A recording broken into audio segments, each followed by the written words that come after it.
we visited Poisson. Maybe we should head over and have a look around.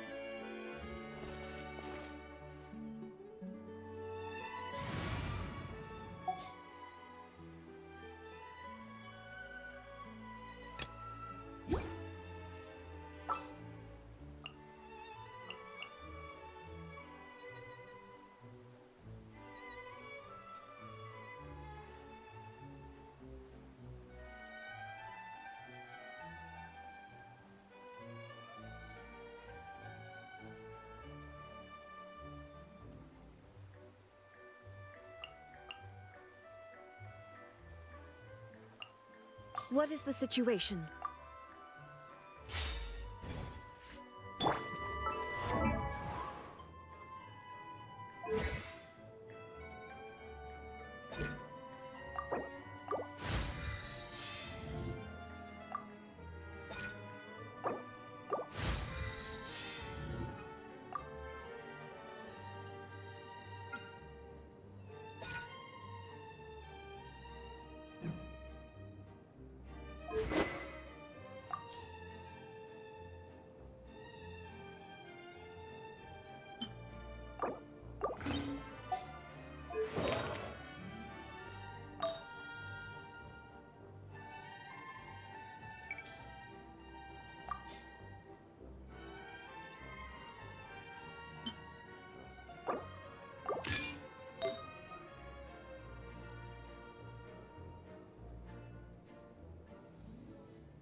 Hey, Traveler. Paimon. Oh, Paimon knows that voice! Over here.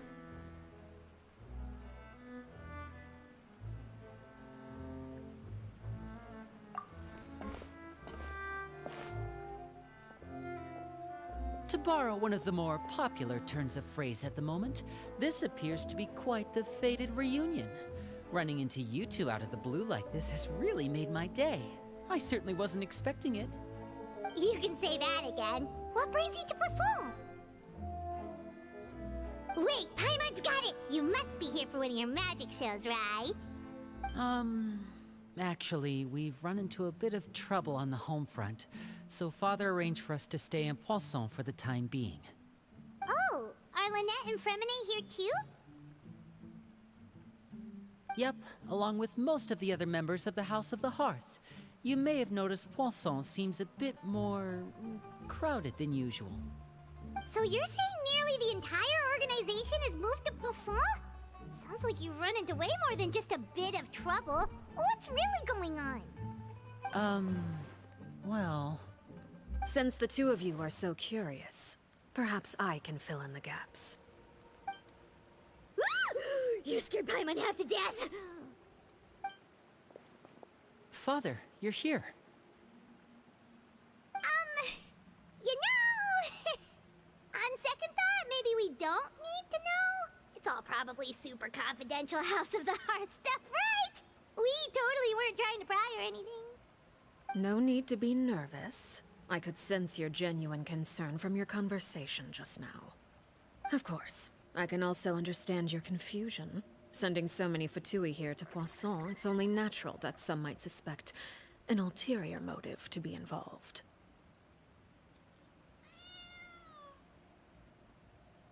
I understand. I'm well aware you've had your fair share of confrontations with the Fatui in the past, and I can't exactly guarantee that we'll remain on good terms in the future. As for right now, however, I would say we have little reason to be at odds, wouldn't you agree? The House of the Hearth could stand to be more open with those who have worked so closely with us in the past. As for the issue at hand, well, it hardly relates to any ulterior motive. To be frank, it all stems from a certain rumor circulating around the House of the Hearth. It's an internal matter. What sort of rumor? A rumor that a certain phantom child is hiding away in the House of the Hearth.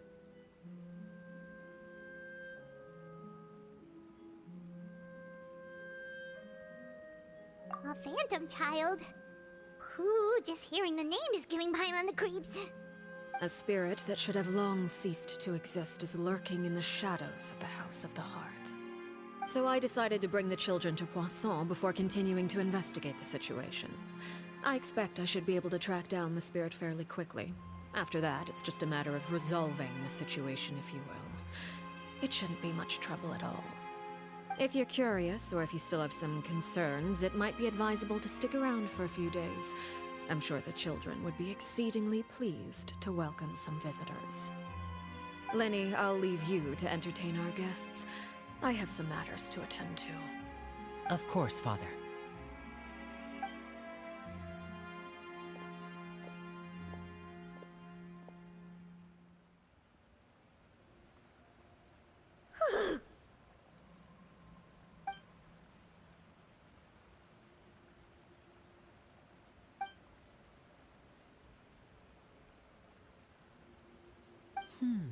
It has long been a dream of mine to invite you to our home and introduce you to my other siblings.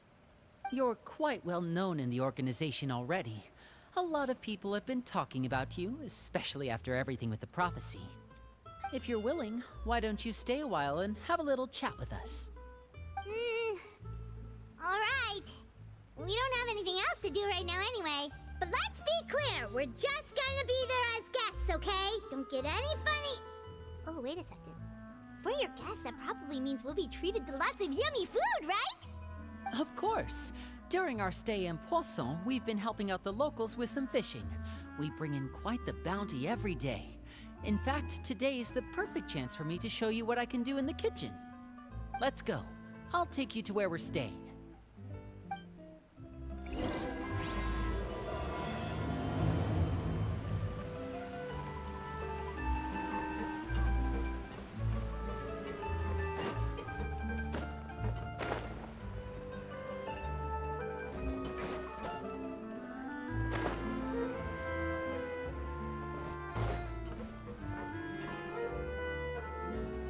We rented this house from one of the locals to use as a temporary base.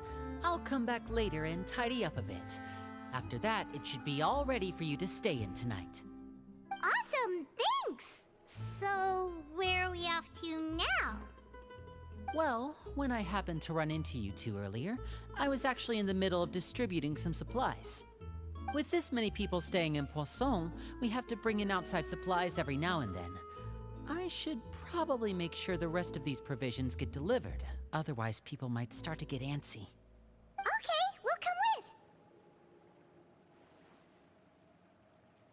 There are all sorts of rumors about your organization floating around out there. Paimon's not sure if she could even take a wild guess as to what's true and what's not.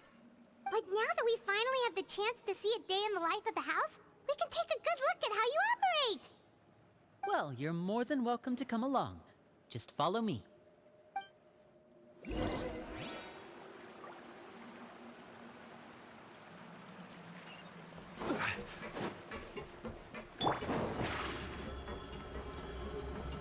Over here!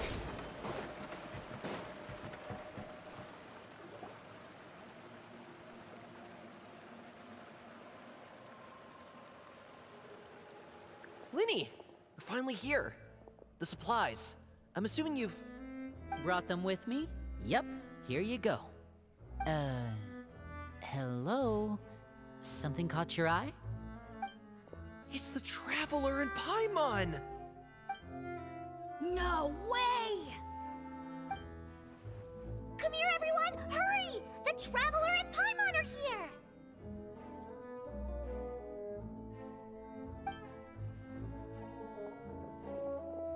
One at a time, please. Don't crowd around them all at once.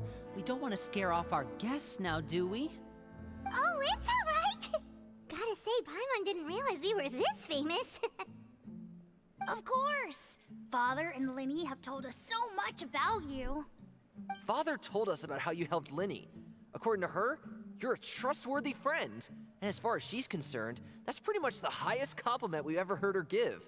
As you can imagine, everyone's been very curious about you. I heard the Traveler is so strong that she can move a mountain with her bare hands. I heard Paimon eats so much that she can clean out the entire pantry at Hotel Tabor in just 3 days. Wait a second! That's the rumor you heard about Paimon? Oh, not cool at all! Oh, wait. When guests visit, you're supposed to give them gifts and stuff, right? Oh, we don't need something like that. Besides, we don't have anything to give to you. Come on, we insist. I can give you some of my new potions. Just pick your poison. And by that, I mean medicine or actual poison. I've got both. Huh? Or maybe Shaplo can teach you guys about stealth. He's super good at it. He's never been caught. Ah, now that's not a bad idea. I know you usually prefer to fight head-on, but it never hurts to expand your bag of tricks, right? When it comes to eliminating your enemies, staying quiet can go a long way. Trust me, I would know. I was poisoned not too long ago, and I'm still dealing with the after effects. So I'm not quite as good as I was before, but I can still give you some pointers. Wait, when you said gifts, Paimon didn't think you meant poison and stealth tactics. But those are the best things we can give you. You don't like them? Ooh, how about this? Tell me the name of someone who really annoys you, and we'll teach him a lesson for you. All right, Fold, Selwar. I think that's enough suggestions for now. When it comes to being a good host, it's the thought that counts. You don't need a physical gift to make our guests happy. In fact, pestering them with suggestion after suggestion might make them more annoyed than anything. I would say your enthusiasm has certainly gotten across. Really?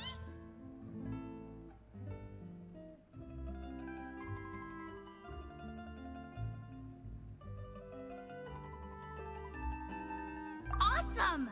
It's been so long since we've had guests to play with. If there's anything you need, just let us know. Yeah, especially if it's poison or something. I've got all sorts of potions for that. Well, we'll talk to you all later. We've still got supplies to distribute. All right, see you later.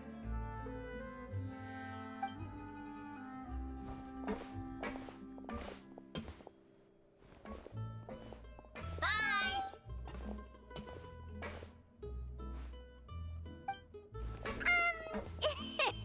Linny, about all that poison and stealth tactics talk just now. Scared you, did it? That kind of talk comes with being part of the House of the Hearth. When Foltz was really young, he strangled all of his family pets, just out of curiosity. He was labeled a dangerous problem child and was abandoned by his family. Elwar has an unnatural obsession with potions. Father has forbidden her from trying all the different concoctions she comes up with, but she still tries to test them in secret. You really have to keep an eye on that one. Chaplot is around my age.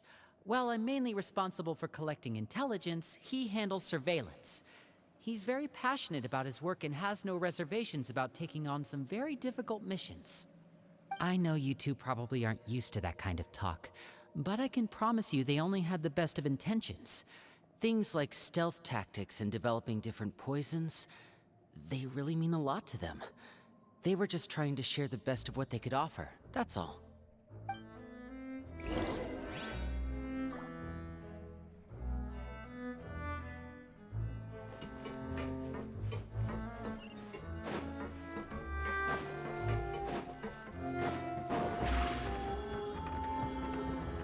Surprise!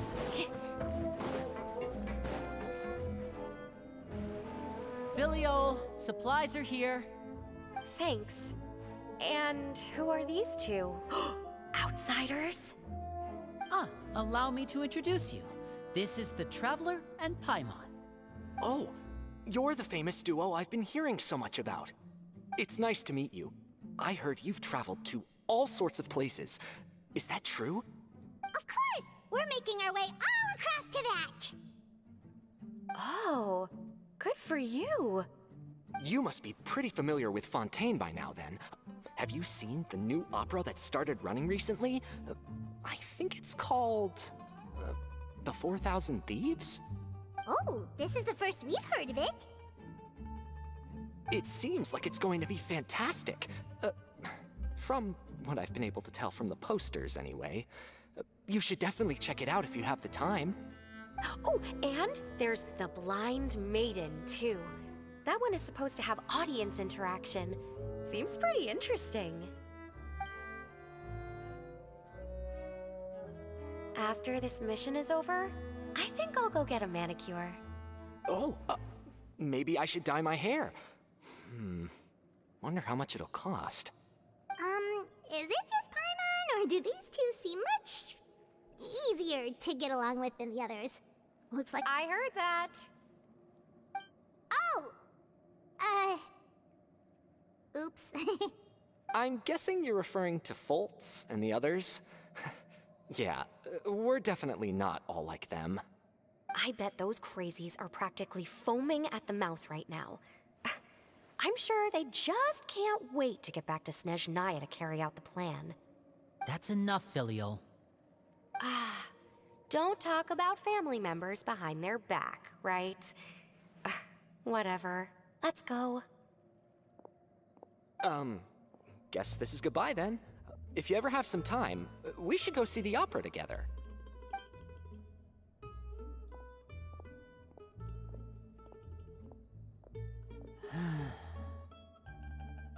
Well, that's it for the supplies. We should probably head back as well.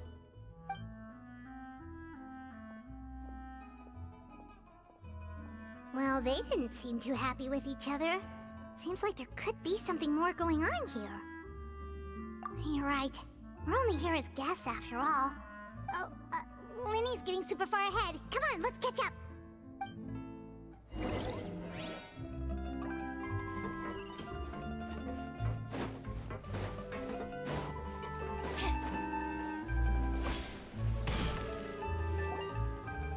So, what do you think of the members you've met so far?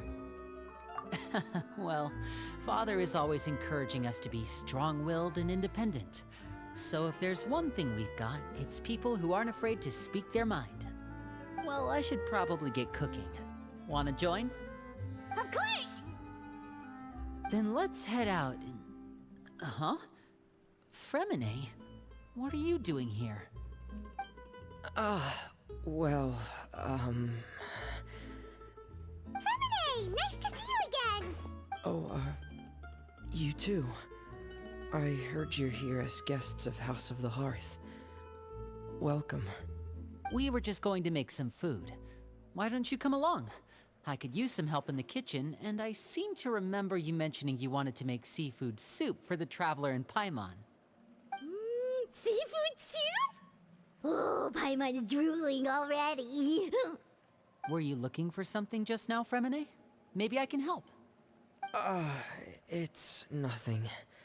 I just wanted to see if there were any extra supplies. Yeah, we've got some left over. What do you need? Some food and water. And some clean cloth, if possible. No problem. Give me a second here. Food, water... Wait a minute. What do you need all of those for? You're not on any missions as far as I'm aware, and you were just going to come eat with us. So what's this all about? I thought I'd grab an extra portion because I get hungry at night. Could be because I'm growing, you know? And... Fremine, you remember what I told you? You're not like me. Your lying skills still need some work. Tell me what's going on. Is it really bad enough that you have to keep it from your own brother? Maybe it'll be better if we gave them some space.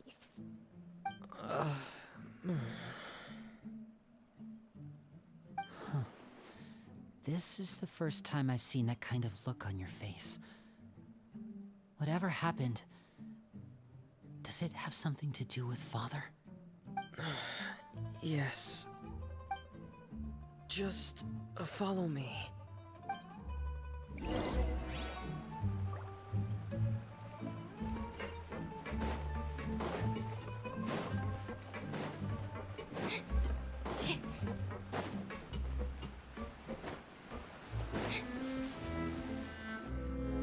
You're back!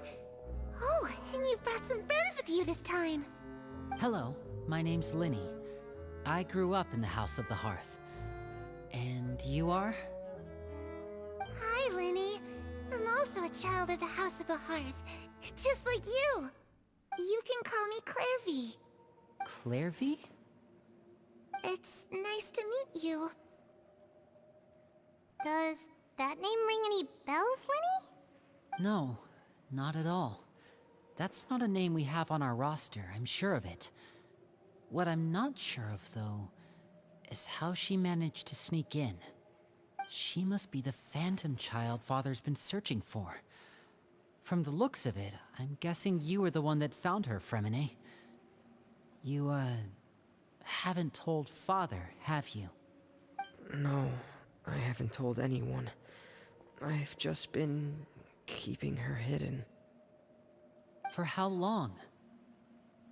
About half a month now. So ever since we got to Poisson, then, do you have any idea what you're doing? I know what I'm doing. Really? 'Cause from where I'm standing, it looks like you're hiding the very person Father has been trying to find. If Father finds out about this, everyone involved is going to be punished. You know the rules of the house, Fremine. I know you do. Father doesn't tolerate any form of betrayal. So why are you doing this? I've thought it through. And I just can't hand her over like that. Lyney, don't you remember last year? Sheplo nearly died after getting poisoned during that one mission. He wasn't able to get back before the poison started taking effect, and not a single person was there to help him. That night, while I was sleeping, I heard a voice telling me to go save him. I opened my eyes, but I couldn't find the source of the voice. I thought maybe I was just hearing things, but I went to look for him anyway. Luckily, I got there with enough time to save his life. That feeling of being haunted, of hearing voices, it's happened many times in the House of the Hearth. I'm sure you've noticed. So what you're saying is, that was her? She was the one who spoke to you that night? Unless there are other spirits roaming around the House of the Hearth, I don't think there's any other possibility. If Clairvy were our enemy, it wouldn't matter whether she was a spirit or an actual child. I would have acted without a second thought, because that's what Father ordered us to do. But she's been living with us, helping us from the shadows all this time. I think that makes her family. I couldn't just hand her over to be dealt with. Not when there's so much we still don't know. So what's your plan then? You can't keep her here forever. Someone is bound to find out eventually. I haven't thought that far yet. I don't want to disobey an order from Father, but I also don't want to put Clairvy in danger. Come with me. There are a couple things I'd like to say to you in private.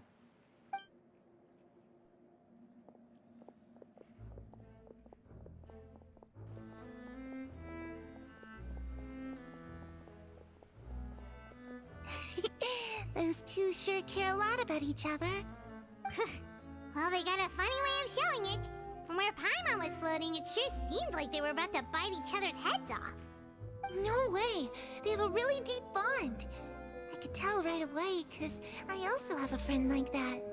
I just don't know how long that kind of bond can last. The darkness in the house runs deeper than you can imagine. No one can get out alive. I'm sorry, Linny. I really didn't mean to drag anyone else into this. Oh, really? You didn't mean to? 'Cause I, for one, wish you did. Huh? What do you mean? You know, when we were younger, you didn't call me Linny. You called me brother, just like Lynette. We grew up together, the three of us. We were all orphans, all rescued by father. Of all the siblings in the House of the Hearth, I think our bond was the closest. Later on, when you started calling me Linny, I wasn't actually surprised. After all, Lynette and I are related by blood. We've had to depend on each other to survive long before we joined the house. Linny, The darkest and most difficult moments of my life happened before you and I had ever met. I'm sure that's true for you as well. Even so, Fremine, we've stood by each other for all these years now, and to me, that means more than blood. You and Lynette are the most important people in my life. No one can replace you. So I won't let you face anything alone. Not if I can help it. Oh, looks like things are getting kinda heated between Linny and Fremine. Maybe we should go check on them. Oh, it's raining. I should put my clothes away.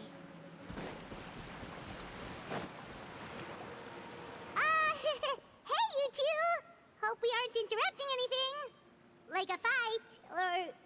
Oh, wait a minute, Fremine. You're not crying, are you? Is everything alright? everything's fine. Thanks for asking. Well, we're all friends here, right? We've been through so much together, so if there's anything we can do to help, just say the word. It's just a small family dispute. It's not something our guests should trouble themselves with. In fact, it might be better if your stay ended here. What are you getting at, Traveler? When guests are around, families are often on their best behavior. And any disputes are less likely to escalate. That's what you're trying to say, isn't it? I just... Thank you. I was really hoping to keep you out of it. But even if I could think of some other reason to turn you away, I'm not sure I could convince you. I know things could turn dangerous, so I promise you this. From now on, I'll protect you like my life depends on it. Me too. Well, back to the matter at hand then. If we don't plan on handing Clairvy over to Father, then our only other option is to solve the mystery of her identity before Father is able to track her down. That means finding out where she came from and what she's doing here. Then we can send her on her merry way and pretend like none of this ever happened. I've tried that already. And? And... nothing. I tried taking her somewhere really far away, but... after some time, she just reappeared. She even came with us all the way to Poisson. It seems like wherever the house is, she follows. I don't know much about spirits. Do you two have any ideas? Let's see here. Paimon remembers hearing something like, if you fulfill a spirit's last wish before they died, they'll let go of whatever's keeping them here and return to the ley lines. Oh, it's just that Paimon doesn't really remember where she heard that, so it's not guaranteed to work or anything. Well, sounds like it's worth a shot. Guess that means we should go ask her about her wish. But first, Fremine, I need you to promise me something. What is it? I need you to promise me that this will stay between the two of us. We're the masterminds behind this whole thing. No one else gets involved. Can you do that for me? Of course. I promise. All right. Then let's seal the promise just like when we were kids. Fist bump on 3. Ready? 1, 2, 3. I swear.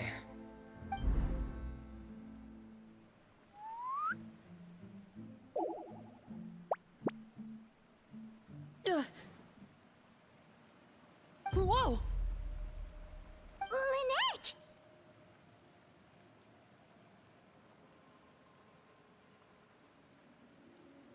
But what a surprise! What brings you here, dear sister? And, when exactly did you get here?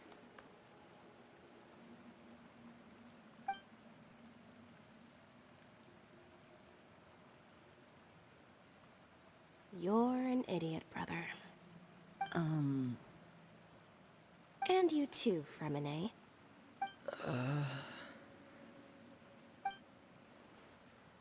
You 3, Traveler. And you 4, Paimon. Wait, what did we do? I've seen Clairvy around the House of the Hearth before. I hadn't seen her in Poisson, so I figured she must not have come with us. But it turns out, you were just hiding her. I heard you talking about your plan. Rather than steering clear of the situation, I'd rather fully join in.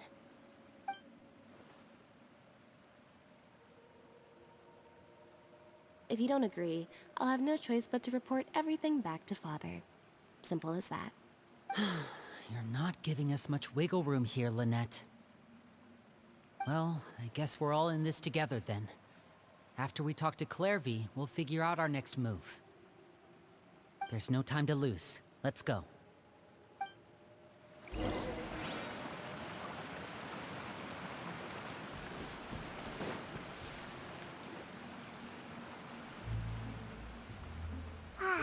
I'm full.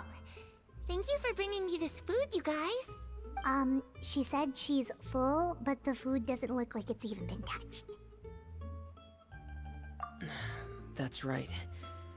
Based on what I've been able to observe, it doesn't seem like Clairvy can interact with the physical world at all. Still, when she's presented with food, she'll always linger around it for a good little while. Maybe, in her mind, she really is eating those things. Does she know that she has already passed away? I've tried to ask her, but she didn't answer. My guess is that she's just as confused as we are. Or maybe she couldn't understand the question at all. Clairvy, if you've got some time, I'd like to ask you a few questions. Sure.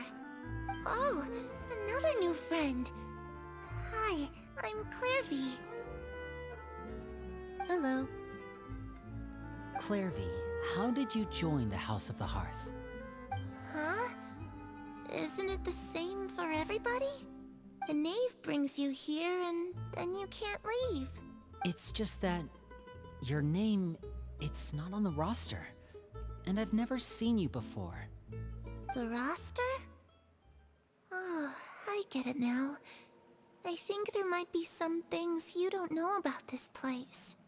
The people in charge, they're not as nice as they look. They say they keep a roster, but it's not complete. There are a lot of people who aren't on it, and never will be. In this house, some people are family, and other people are just test subjects. Those kinds of people aren't ever going to get a place on the roster, unless it's the roster of people who've been executed.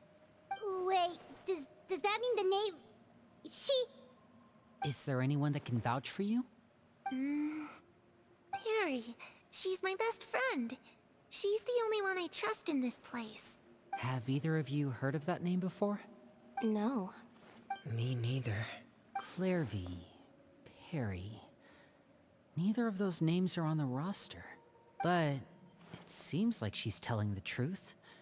Either that, or this kid's already got a bag of tricks bigger than mine. Maybe we should try a different approach. Clairvy, do you have a wish? A wish? It can be anything you want. Just imagine, it's your birthday, you're blowing out the candles, and your wish is...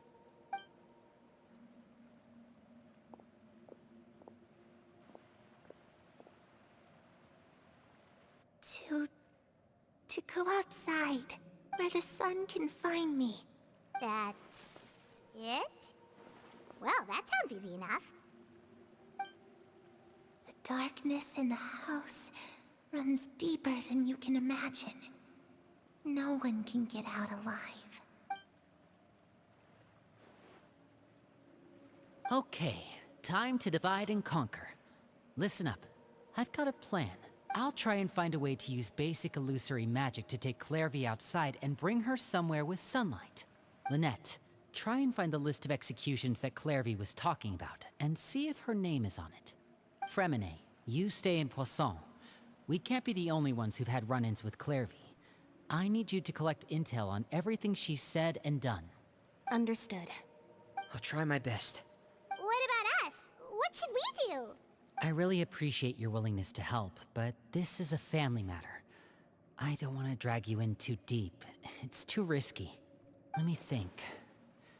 Since Father considers you to be guests, maybe you could stick by her side for a little while.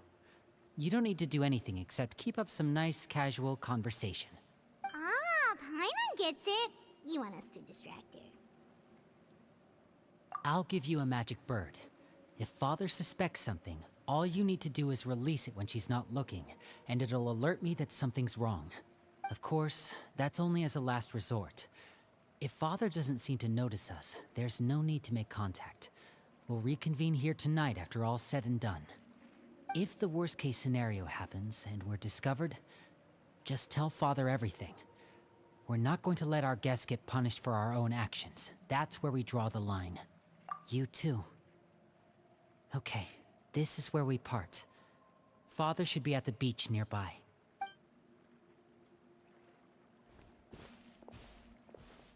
I really hope this goes well. No, it has to go well. That's the only way this can get resolved.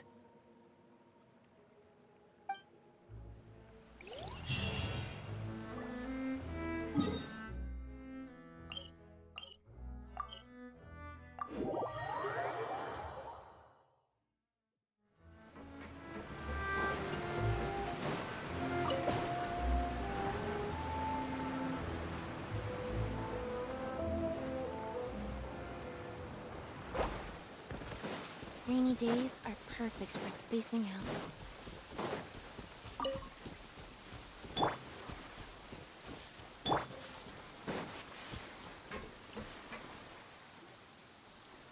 It's the knave! And... child! Hey, aren't you supposed to be in Snezhnaya recuperating? What are you still doing in Fontaine? Oh, it's you two. I didn't expect to run into you here. I was unconscious for quite a while after the fight in the Primordial Sea. After I woke up, I realized I was being taken back to Snezhnaya, and well, I couldn't have that now, could I? Not when I've still got unfinished business here in Fontaine. So, I mustered up all my strength and made the journey back on my own. What sort of unfinished business are we talking here? It has to do with Skirk, my master. I really wanted to meet up with her, but by the time I got back, she had already left. I still have so many questions for her. Without any other leads, all I could do was ask the knave to help me track her down. She must have left behind some traces from her time in Fontaine.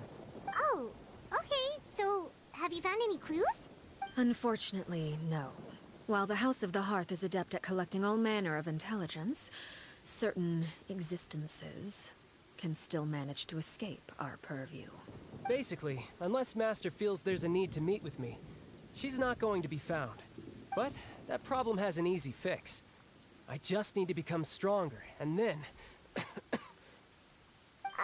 Paimon thinks you should focus on getting better first. The worst of it is over. It's all thanks to that one kid from the House of the Hearth. Elwar, I think her name was. She gave me a bunch of random potions to drink. They didn't go down easy, let me tell you. Pain and chills all over. But they really did help speed up my recovery. And that's good, because it looks like I really do have to head back this time. The old man's been putting the pressure on me. He sent someone to tell me I'm needed for some sort of project. Project Stuja? Yeah, that's the one. I heard Regrader's involved too. I'm not looking forward to having to listen to all his monologuing, that's for sure.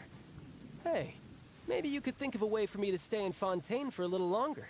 Helping Lyney and the others brush up on their fighting skills would be far more interesting. If you and I could spar, that would be even better. I've been waiting for a chance to see you go all out.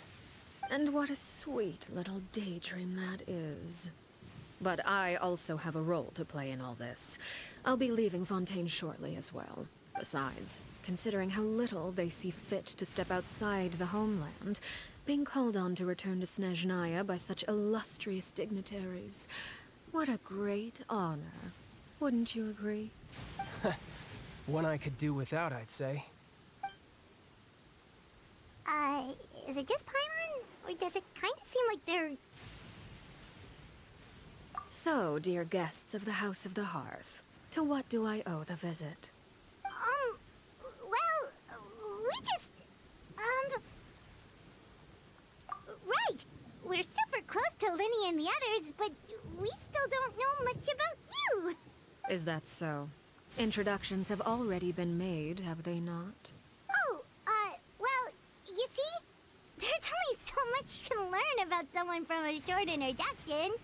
At least tell us something a little extra, like... Why do you call yourself father?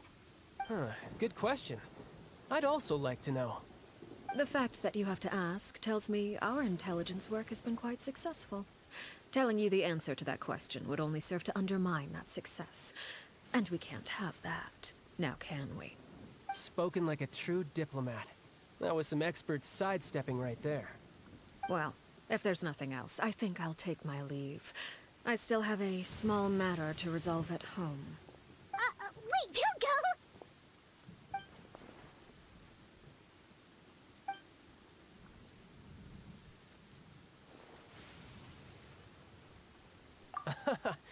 I'd also like to hear the answer to this. I've met some of the members of your organization, and they all seemed like really good kids. They actually reminded me of Tonya and Tusser. Which, by the way, if you ever betray them, I'm just letting you know, I won't let you off easy. And why would I betray them? Well, you've already betrayed the House of the Hearth once, haven't you? At least, that's what I heard.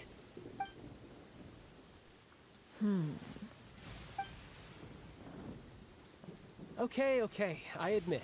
That's just what the old man told me. The rooster, I mean.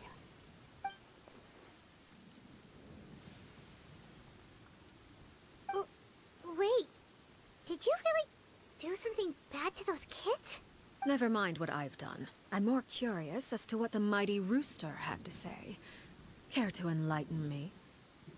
Well, nothing much. Just some stuff about you taking out many other members of the House of the Hearth, and even going so far to attack your own family. I see. Oh, based on your reaction, I'm guessing it's all a bunch of lies. Hardly. I don't appreciate his particular turns of phrase, but I suppose he didn't say anything untrue.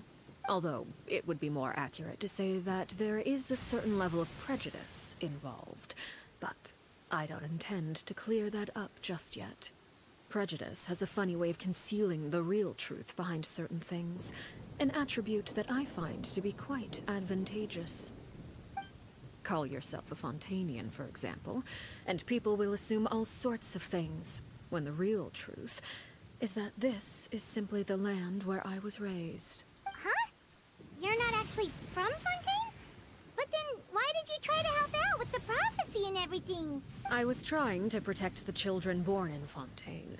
Claiming that I myself was a Fontainian simply made it easier to operate. People would hardly suspect a fellow Fontainian of having any ulterior motives. Who wouldn't want to save their homeland after all? The Primordial Sea wouldn't have any effect on me, but it would have caused great harm to the House of the Hearth. Well, you wanted extra information, didn't you? There you go. I hope that satisfied your curiosity.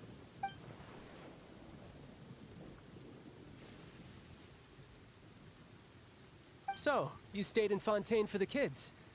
I guess I was wrong to believe you'd betray them. Apologies. Looks like I was holding on to some prejudices myself. Good. Like I said, I like it when others have misconceptions of me. Actually, while I was recuperating at the House of the Hearth, there was something else that really caught my attention. I heard that members always resolve disputes and arguments with a friendly spar, and the loser has to back down. Seems pretty cool if you ask me. Would also give them plenty of opportunities to hone their skills. Well, that's only a recent development. In the past, such spars weren't nearly so friendly. The losing party would lose everything, including their life. They were that high stakes? Whew, at least that's not a thing anymore. Well, the current atmosphere's not half bad. I'm a bit jealous, actually. You've got so many family members around you, and you even get to live with them. Having a lot of family around means dealing with a considerable amount of bickering and scheming. Once Tonya and Tusser enter their rebellious phase, I'm sure you'll understand. Just imagine. Tusser becomes obsessed with plucking out strands from the rooster's mustache, while Tonya decides to dye her hair 42 different colors. Okay, okay. I get the picture.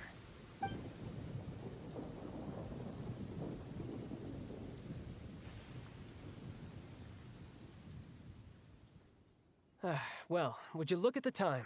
I should probably get going.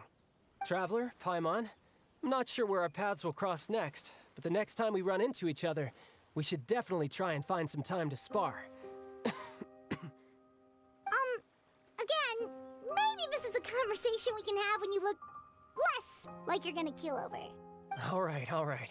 Well, thanks for everything, Arlecchino. No thanks necessary. You also played a part in obtaining the Gnosis. I would say we can call ourselves even. I like the sound of that. Well, I'm off. See you all some other time. We should probably get going too. Do you want to head back with us? Oh? You want me to leave so soon? Oh, well, you see... I'm rather enjoying the evening breeze. If you don't mind, I think I'll stick around for a bit. I have some things to think about. Apologies for not attending to you like a proper host. Please forgive this slight. I do hope you'll have a pleasant stay. We managed to keep her distracted until nightfall. Good thing Child was there to keep the conversation going.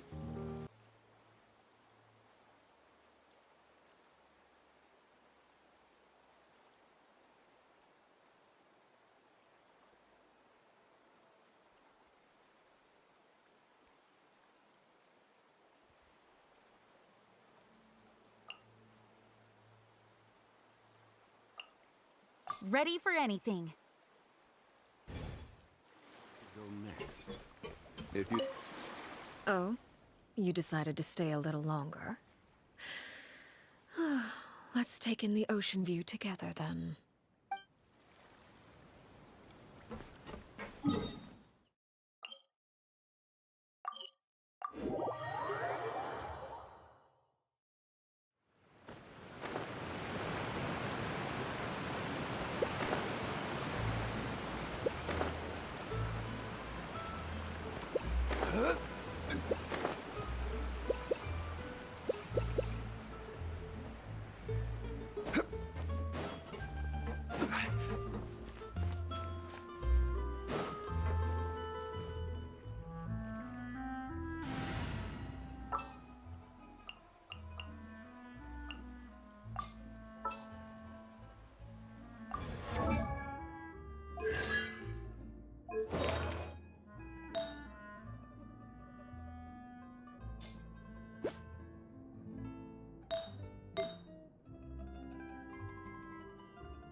Well, long story short, we ran into a small issue. Clairvy can't go into the sunlight. Everything was fine at first. She followed me up to the surface just like I told her. But as I led her out of the shadows and into the sunlight, she vanished. I turned around and there she was, standing at the edge of the shadows, silently watching me. Huh. Maybe she's afraid of sunlight, or... No, it wouldn't be her wish if that were the case. Well, we could always try pushing her into it. Oh, true. I've pretty much tried it all already. Nothing worked. Eventually, the sun went down, so all I could do was bring her back here. How did it go with you, Lynette? Good. I've got the list. It's right here. Really? Well, what are we waiting for? Let's take a look!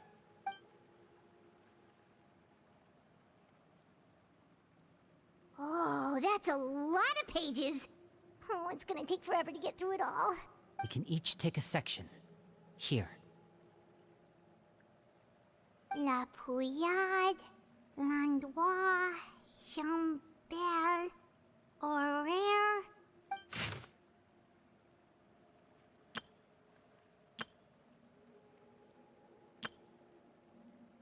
Oh, yikes.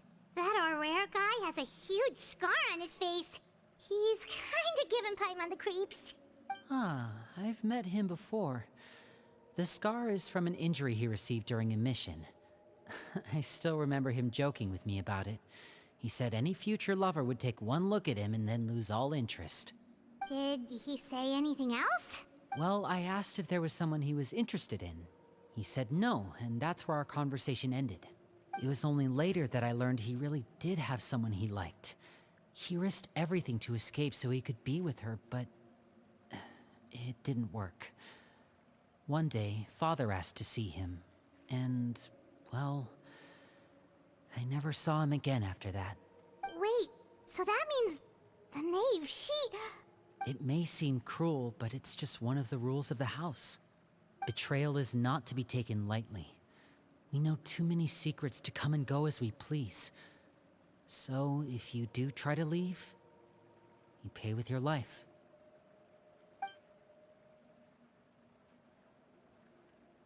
Her name's not here, huh? Well, that's not too surprising. It doesn't seem like this list is complete. It only contains records dating back around 5 years. Let's shift our attention then. Fremine, were you able to find anything out? Fremine. Sorry. I was thinking about something. I managed to talk to quite a few people, but I couldn't help but notice that the atmosphere in the house was a little... strange. Strange? Yeah, I mean, I know there have been arguments in the past, times when people haven't gotten along. Chapleau and Filiol are a good example of that. Oh, those are two of the people that we met while delivering supplies.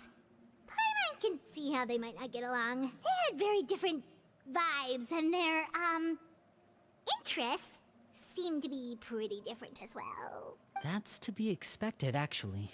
Father brought us all here, shared her knowledge with us, taught us how to fight. That's one thing we all share. But that's also where the similarities end. Not all of us feel the same desire to stay here.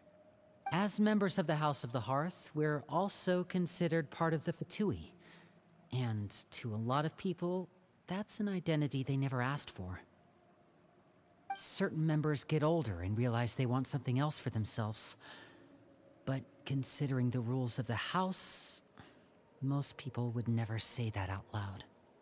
People like Chapleau and Foltz are loyal to Father and her vision. They're proud to be part of the Fatui. Filiol and Nantoy, on the other hand, well, they aren't quite as enthusiastic. These kinds of conflicts have always been there. It's not like Father is in the dark about any of this. Well, that's true. But it just feels like things have gotten worse lately.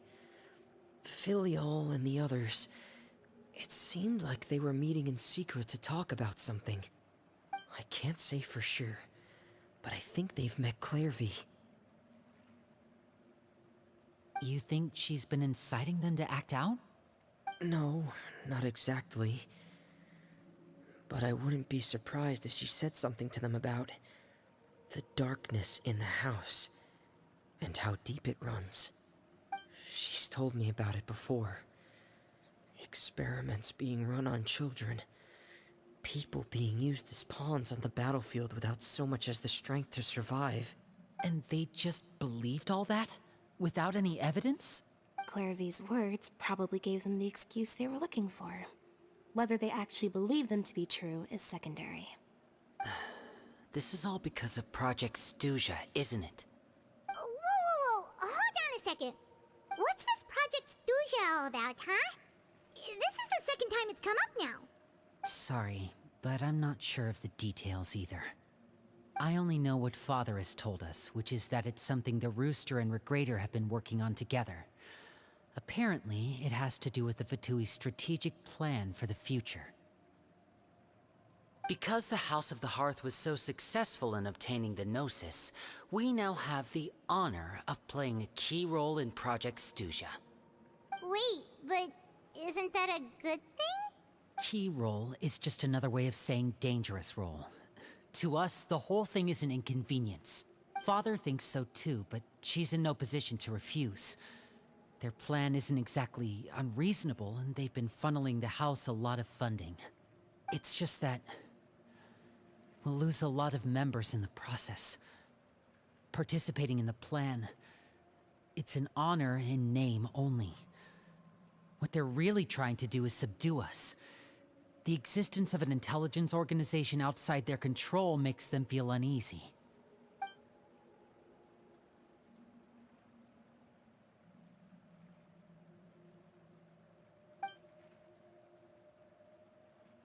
Okay, super complicated top secret Fatui business aside, what does all of this have to do with the conflicts you were talking about earlier? Paimon doesn't get the connection. External pressure has a way of exacerbating internal strife. You can't overlook the power of fear either. People are afraid of dying, and that fear is often the impetus for a lot of stupid decisions. I thought resolving the Clairvy situation would make everything go back to normal, but it looks like things are more complicated than I thought. If we leave Filial and the others to their own devices, sooner or later, Father will be forced to take action. We can only focus on one situation at a time, brother. You're right. Even if we confront Filial and the others, it won't do any good. It might even make matters worse. We should focus on Clairvy for now. Well, it's getting late. We should head back and get some rest. We'll try again first thing tomorrow. Lynette, you stick with me this time. Fremine, keep a close eye on Filial and the others. Make sure they don't do anything they'll regret. Good work today, everyone. Have a good night, and I'll see you tomorrow.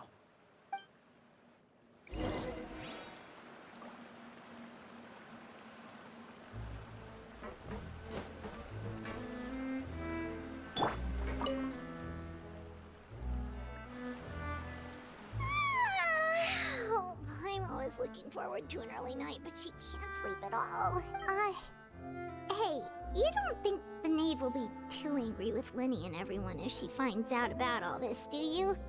She's even scary when she smiles. If she were to actually get angry... Ooh, you have to protect Paimon if that happens, okay, Traveler? Trust is ever, Traveler. Over there! Quick! Let's catch up with her before anyone sees!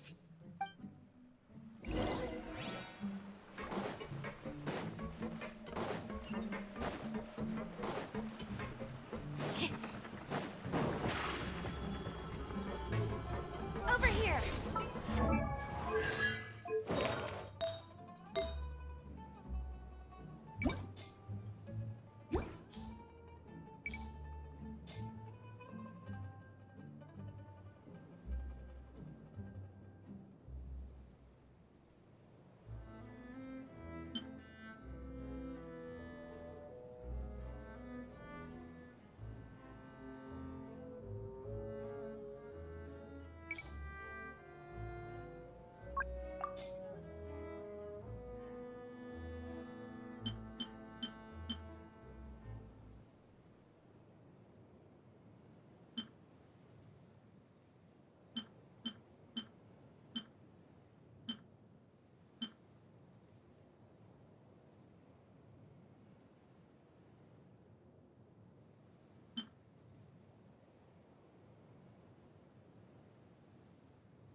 window while no one was looking. Look how pretty the outside is. If only I could have more than this. You probably think I'm being silly, huh? All this hopeless resisting? It's better to dream of what I could have than try to make it a reality, right? Please, help us get on the same page here, Clary. We need you to tell us what you know. Can you do that? Sure. Although, after you hear all this, I think you might regret that decision. Everyone in this family is nothing more than a tool. Something to be used and exploited. We're all expendable. Including me. As long as you're useful, you get to stick around. Lose your value, and you're handed over to the doctor, experimented on, and given a fate worse than death. I've seen it happen again and again, and I've had enough. You're saying the knave did all that? It's just, that doesn't seem like something she would do. She's scary and all, but it seems like even she has lines she wouldn't cross. I knew you wouldn't believe me. Everyone thinks she's a good person. They all think of her like a real mother. Mother? But she doesn't deserve that title. She's disgraced it and tarnished it. And if I had things my way, I'd never see her again. If only Perry were here, she'd understand. Perry? There's that name again. Also, Paimon's getting a strange feeling. It almost feels like she's not really here with us. Paimon can't tell if she's actually talking to us or if she's mistaken us for someone else.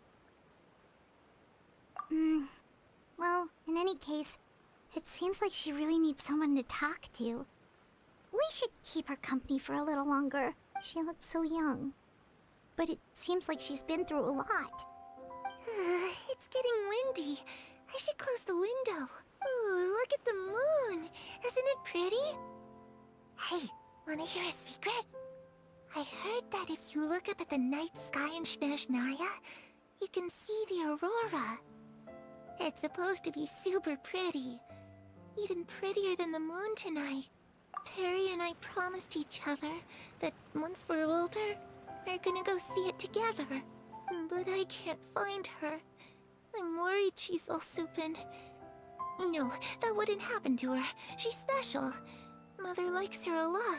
I should really go talk to Mother, but we just fought. She doesn't want to see me, and I'm too scared to face her. What should I do?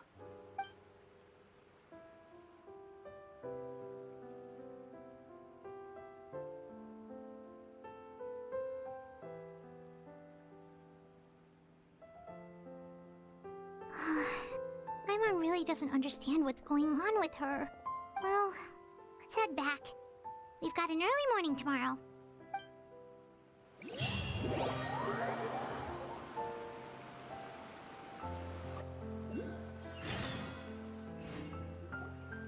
All right, looks like we're all here. Let's go ahead with the plan. Oh? What is it? What makes you ask that? Well, we kinda ran into Clairvy last night, and that's what she told us. We met the doctor back in Sumeru. He's super dangerous, and he's done all sorts of bad things. It's possible that Father and the Doctor have had certain dealings, but I don't think Father would work with him. We're not really on the same side, so there's not a lot of trust between them. That doesn't exactly set the stage for a successful partnership. I did hear, though, that when Father first became a Harbinger, the Doctor offered to work with the House of the Hearth. Father rejected most of his proposals, except for one. It had to do with some sort of secret experiment. Secret experiment? Could that be what Clairvy was talking about? I don't think so. I don't know any details about the experiment itself, but I do know it's an entirely independent operation. The Doctor only proposed a direction for the research. That was the extent of his involvement. I still don't think that counts as working together. The details of the experiment are confidential, but complete records are kept on all participants. That doesn't seem to be the case with the situation Clairvy referred to.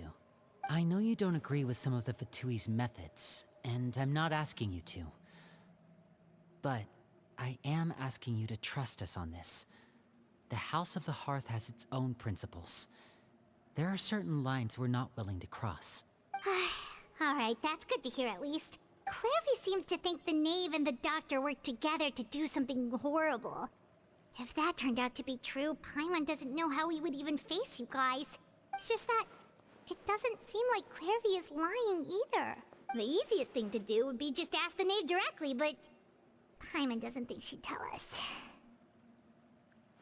Father didn't come back last night. She's probably still near the shore. We'll be counting on you to distract her. Lynette, you're with me. Fremine, you know what to do. Be on your guard, everyone. All right, let's get to it.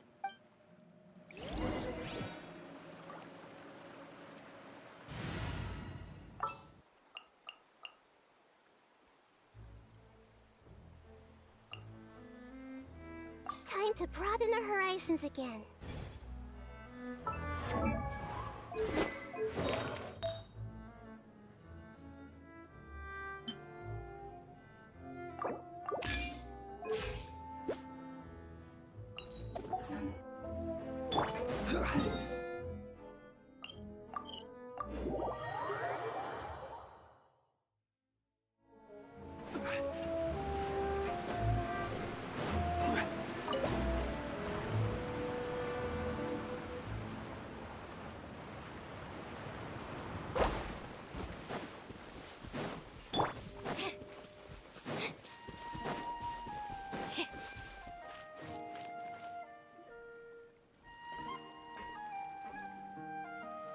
Ah, it's you two again.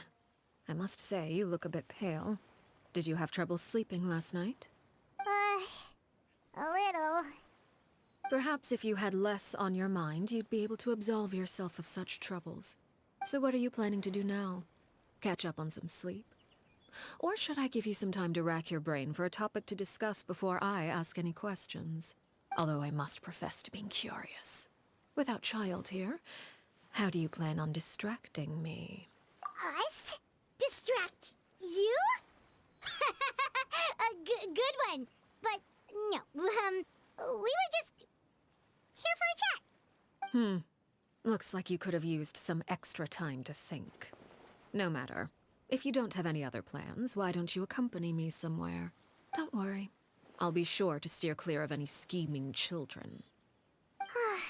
The ocean breeze is sure nice today. Children always think they can hide things from the grown-ups. But nothing gets past me. Least of all a little scheming. I think I'll let them have at it for a little longer. I can be very patient. Well, I'll leave you to think things over.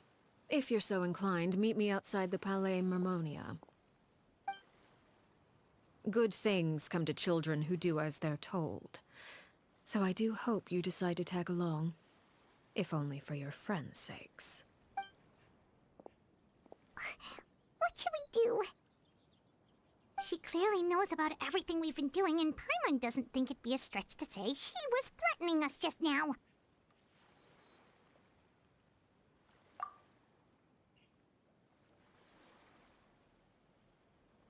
Oh, good idea. Hopefully he sees it in time. Well, we should probably head to the Palais Mermonia. Paimon doesn't want to find out what happens if we don't show up. Based on what the Knave was saying just now, it sure didn't seem like it'd be anything good.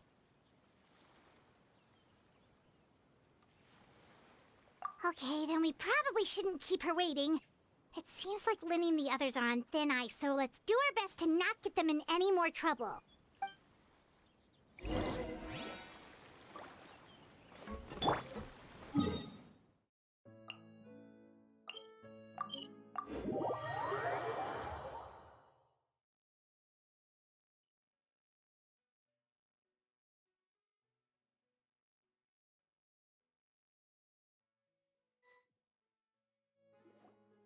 Seeing as we still have some time before my meeting, we might as well enjoy some pleasant conversation while we wait. I'm glad to see you get along with my children. Being surrounded by good companions is necessary for a child's development. You're not planning on doing anything to them, are you? I assume you're referring to Lyney, Lynette, and Freminet. Although, there's that situation with Filial and Nentoy as well. It appears quite a few people have been acting out lately. No matter. I'm not one to discriminate. All those who betray the house meet the same fate. There are no exceptions. Does that mean you're going to kill them? Oh, are you here to beg for their lives? I'm sorry to disappoint, but the rules of the house change for no one.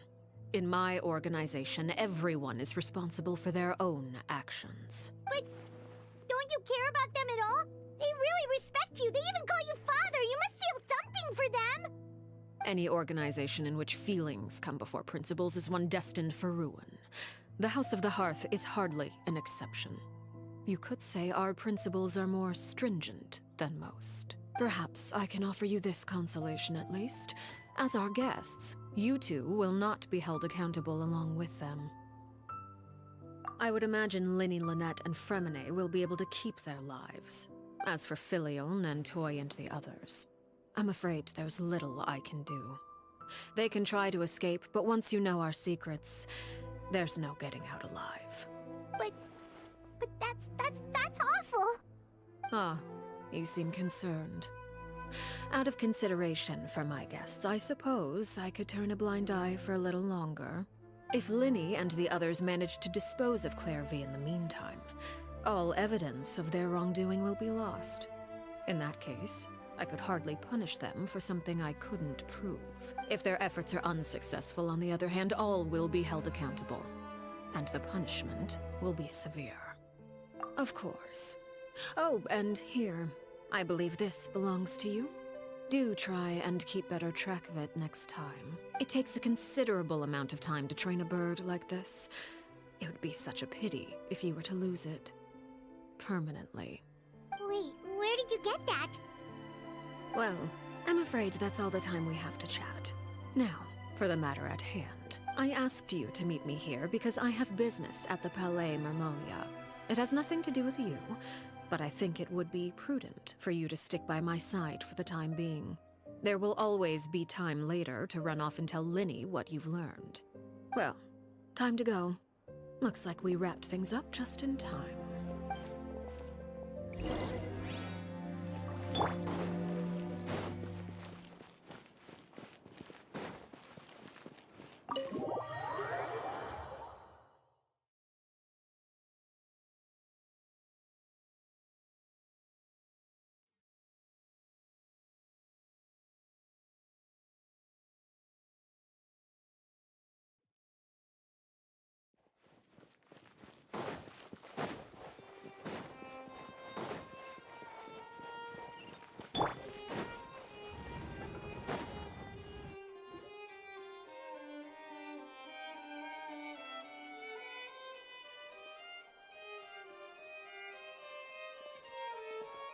It's been a while, Monsieur Neuvillette. I must say, I wasn't expecting my meeting request to be approved quite so quickly. The Palais Mermonia operates with an efficiency worthy of admiration. It is only right that an esteemed diplomat such as yourself should be afforded the proper level of respect. Although, if I may speak plainly, I must confess that I did not anticipate we would have the occasion to meet again after presenting you with the Gnosis. I see you brought the Traveler and Paimon with you as well. If I may inquire as to the purpose of your visit. I'll be departing Fontaine shortly. There is, however, an outstanding matter that I would like to see resolved before I go. It requires a rather lengthy explanation, I'm afraid. So I took the liberty of explaining everything in this proposal. Please review it at your leisure, Monsieur Neuvillette.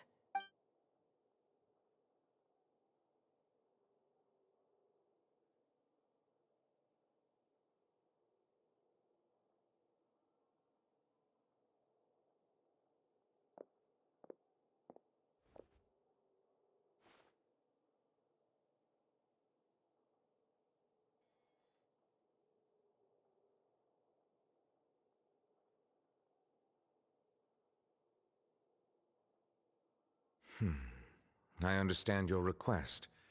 However, at the risk of causing offense, I must admit that I fail to see why you would wish for such a thing. I heard you have a certain fondness for water tasting, Monsieur Neuvillette, so allow me to use water as an analogy. A family is like a large body of water with countless rivers flowing in and out. As someone who watches over this system, I would hope that each river that flows from the source will eventually reach the ocean.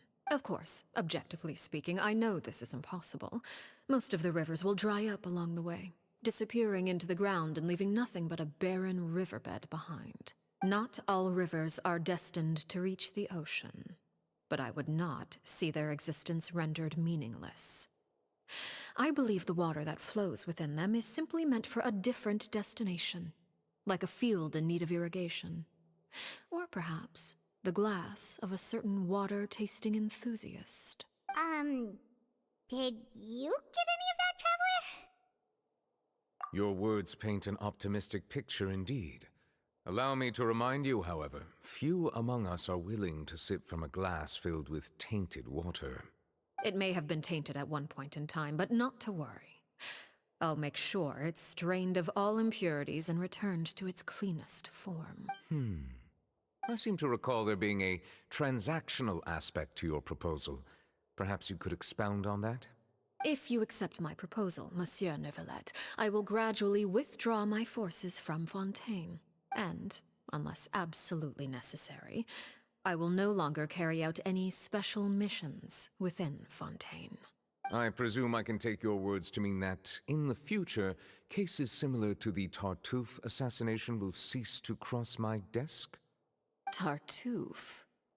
Ah, that thief who embezzled funds from all those charities, you mean? My deepest condolences to his family, but without any evidence, I cannot imagine how the House of the Hearth might have been involved in his passing. Of course, if you accept my proposal, Monsieur Neuvillette, I'm sure certain measures could be taken to reduce the frequency of such troubles. You choose your words carefully indeed.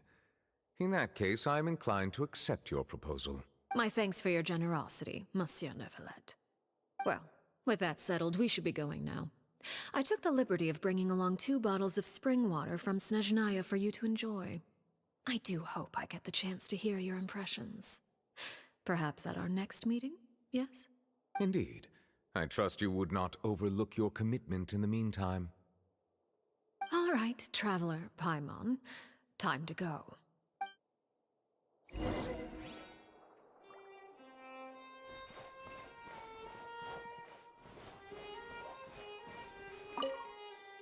I believe I've told you before that my emotions easily resonate with those of others. Yet in the few meetings I've had with that Harbinger, I haven't been able to sense any aspect of her emotional state. Her mind is like a still body of water. Who knows what darkness lies in its depths, and the lack of ripples on the surface gives nothing away. It's unclear whether this is her natural state of being, or whether it's an incredible strength of will that gives her the ability to master her emotions. Either scenario, however, suggests she is a very dangerous individual. I do not expect an explanation as to why you two are by her side. Whatever your reasoning, I would only advise you to take caution.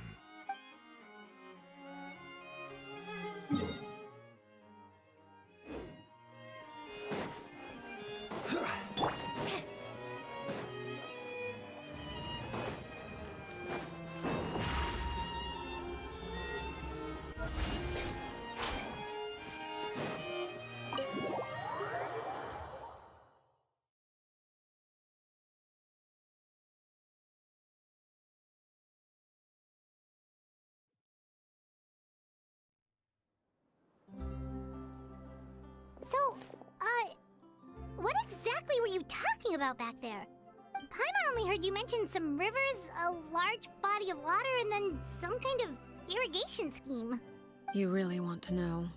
I would imagine there might be more pressing concerns at the moment. Winnie, Paimon really hopes everything's going okay.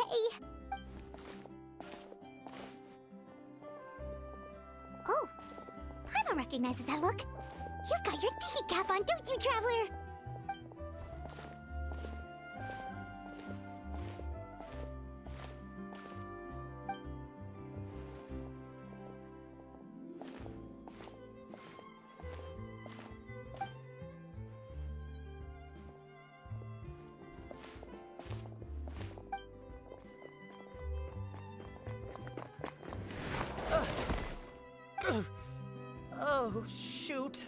Are you alright? Oh, jeez, I'm so sorry.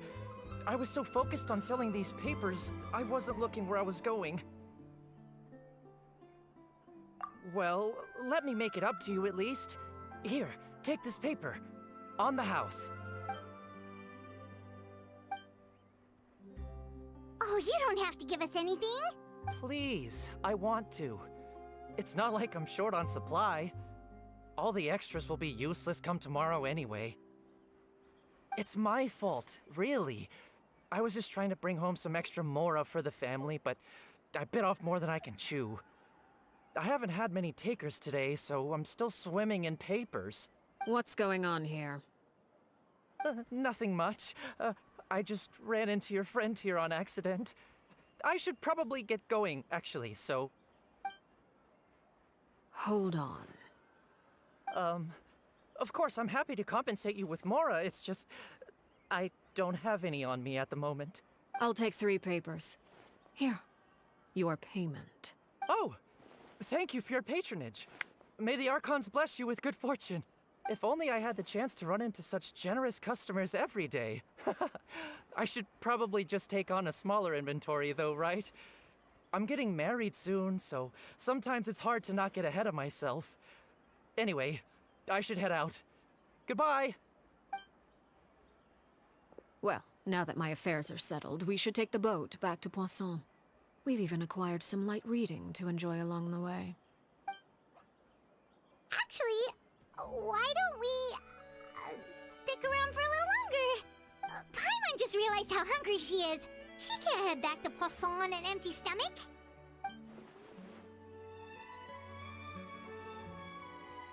It appears you two are under the impression that delaying our return will somehow alter the situation in your favor. I'm sorry to ruin your fantasy, but your efforts are meaningless. That being said, I could be persuaded to give Lyney some extra time. I just have one condition. If you agree to my request, I'll even answer some of your questions. You're quite curious about Claire V, are you not? And my relationship to her. Wait, why are you being so generous all of a sudden? You're not gonna ask us to do something bad, are you? You overestimate yourself. You don't have the talent for bad things. Then what can you possibly... The most important consideration in a negotiation is that both sides receive something they want. Demands and threats only get you so far. Wonderful.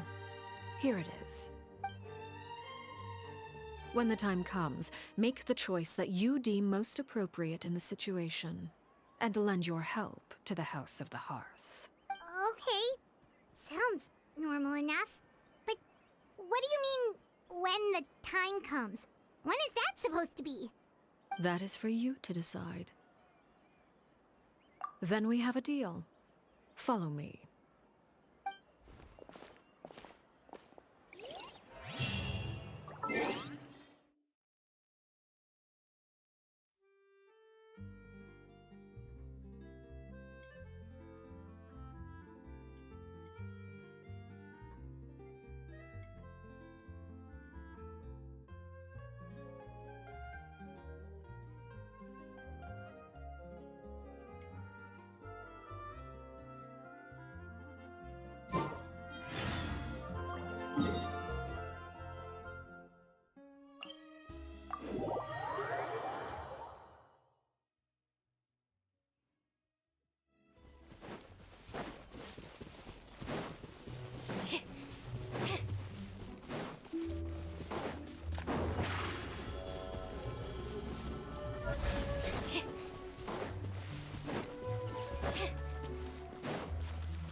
How about we explore the area ahead of us later?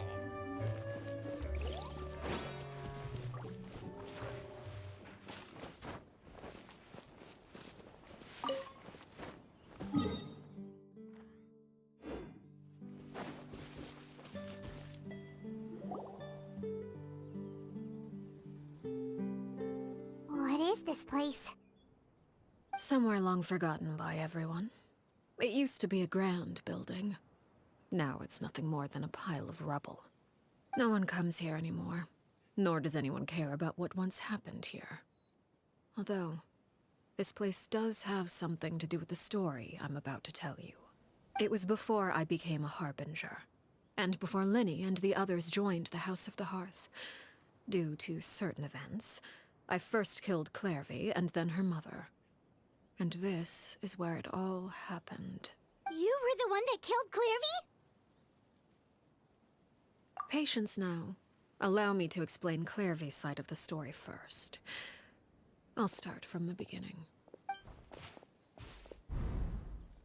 Clairvy was 6 years old when she was brought by her mother, Crucibina, to live in the House of the Hearth. From the outside, it seemed like a fairy tale. A thriving family made up of kind adults and friendly children. Crucibina was the knave at that time, and the House of the Hearth was under her control. She was Clairvy's mother by blood, but she was also the mother to all the children in the house. Clairvy was happy here, for a time. But she quickly realized that being part of this family wasn't a fairy tale at all. It was a kind of purgatory. Purgatory? Exactly. The House of the Hearth takes in war orphans from all over Teyvat. But as for how to raise them, that depends entirely on the person in charge.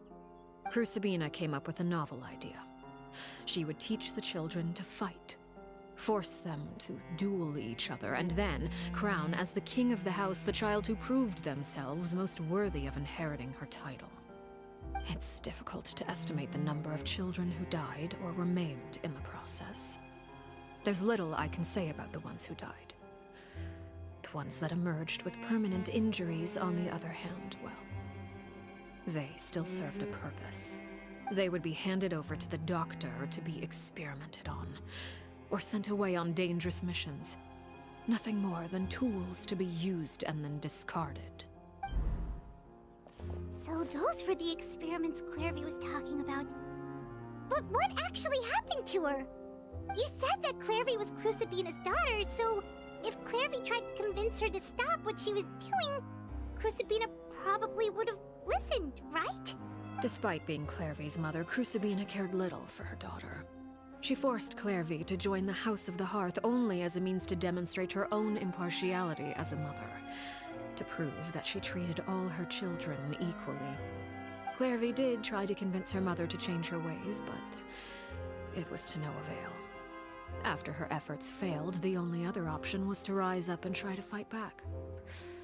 Unfortunately, the other children had already been thoroughly indoctrinated into the illusion of happiness Crucibina had created.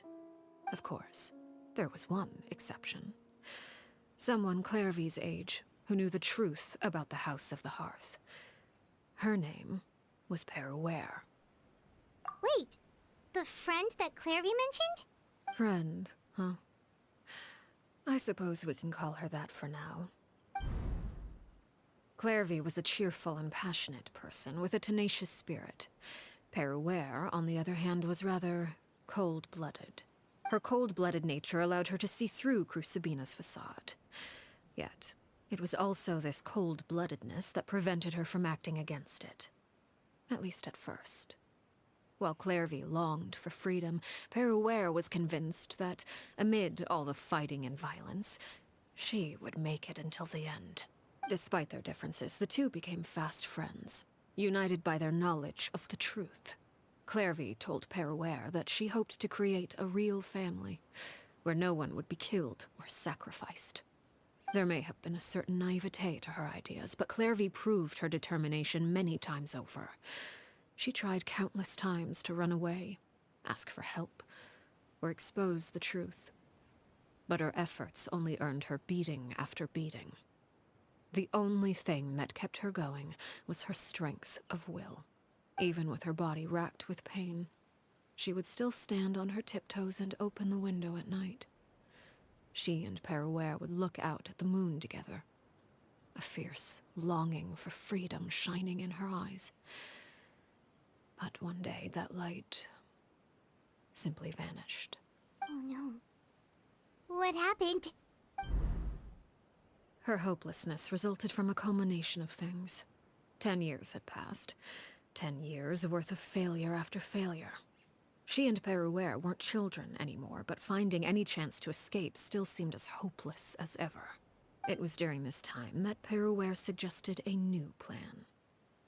If escaping was out of the question, why not take down the very person sitting on top of this throne of lies? Mother herself. Clairvy rejected that proposal. She claimed that, as a famous harbinger, Crucibina possessed an unimaginable amount of power. Trying to kill her would have an incredibly low chance of success. Clairvy never gave another reason, but Peruere could see it written all over her face.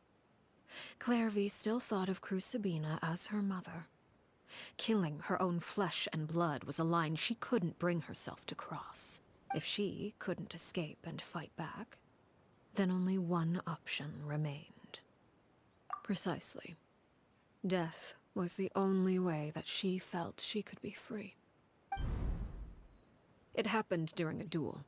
When she arrived at the dueling ring that day, her partner turned out to be none other than Peruere. The very person that had stood by her side all those years. It was a fierce battle. But ultimately, Clairvy decided to let Peruere end her life. From that moment on, Peruere's journey was one written in flames. When the rain finally came and washed it all away, there she stood, the sole victor in Mother's endless game of slaughter. A trail of corpses strewn across her path to success. It was the very result she had predicted 10 years prior. Even then, she believed she would make it until the end.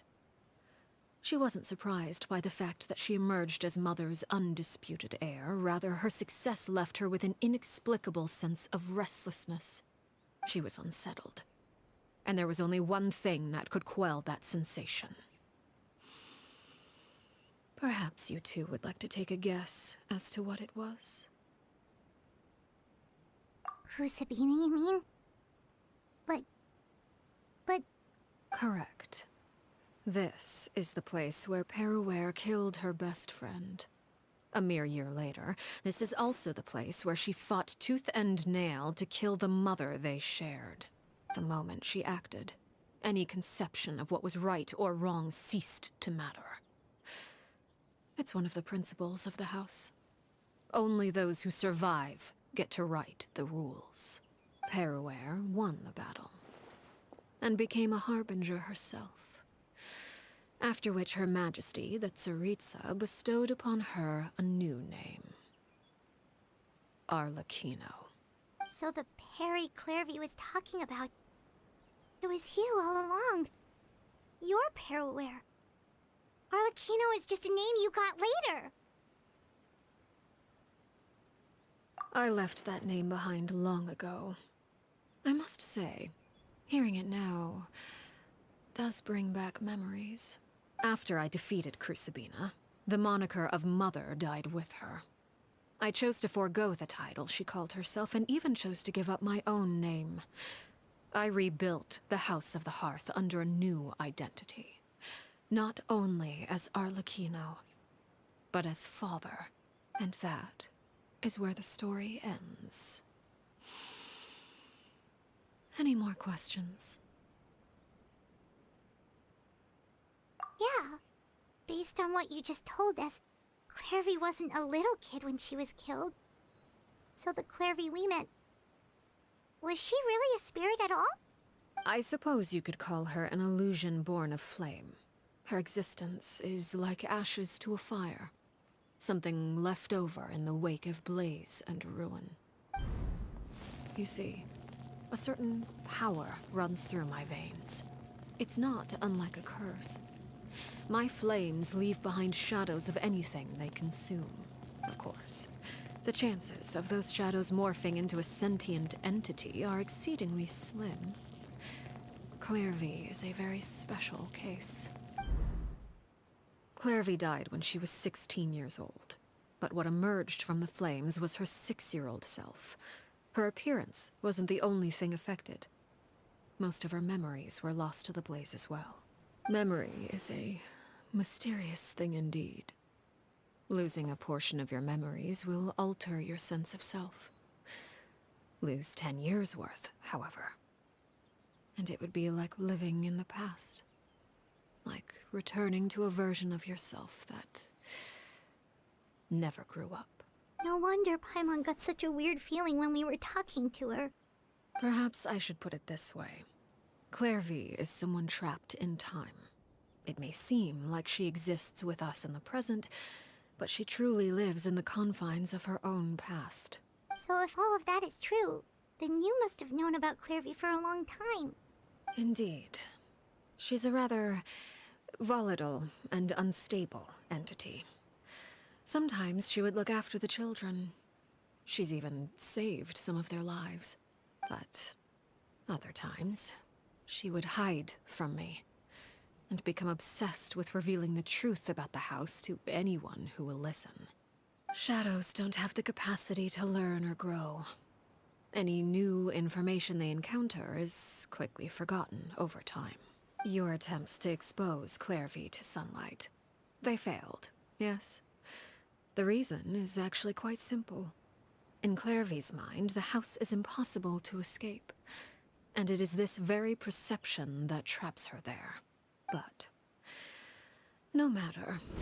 All I have to do is kill her again, and all will be resolved. I don't anticipate so much as a single speck of ash will be left behind this time. Wait!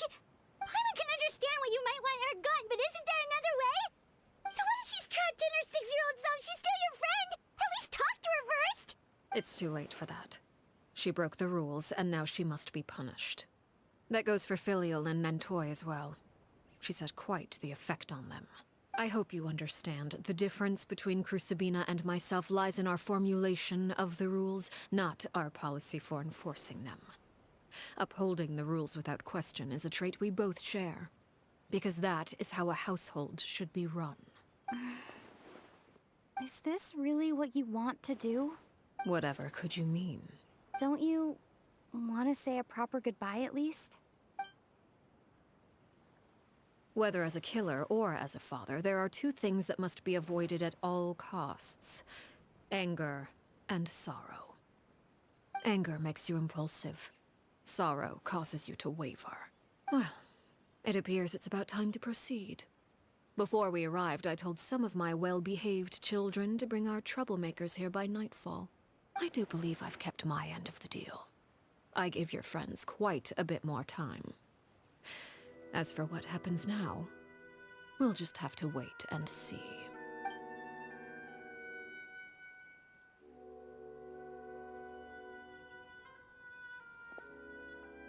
Here they are, Father. You gonna execute him? Seeing something like that would actually be a first for me. Lenny! I'm sorry. I heard about how you helped buy us more time, but I still failed. I couldn't find a way to fulfill her wish. Huh? Are you... Perry? Indeed, it's been a while, Clairvy. Perry! Shh, stay right there. I'm sorry to postpone our reunion, but first I believe certain scores need settling.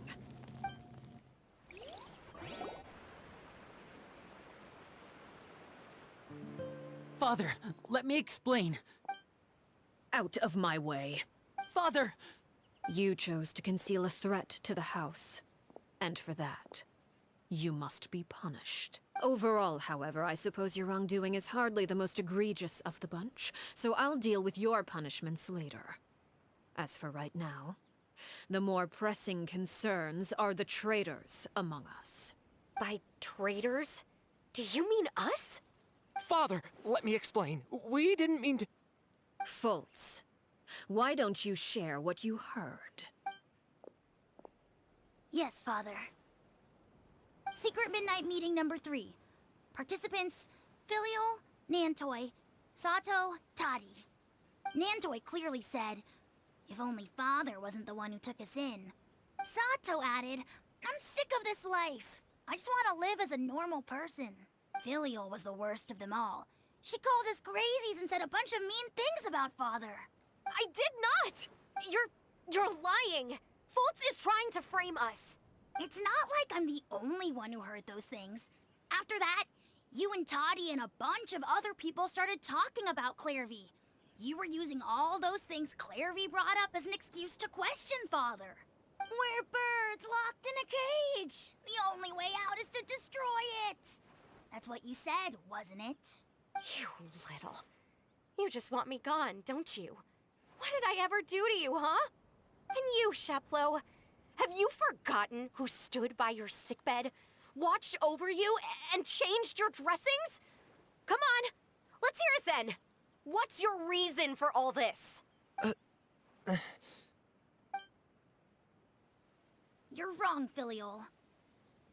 We don't want you to die. You're our family. Liar. You wouldn't be doing this if that were the case. So why? Why have you backed us into a corner? We all live in the House of the Hearth. You know the type of work we do, Filial. A single betrayal can cost dozens of us our lives. It's not like it's never happened before. That kind of thing is hard to forget.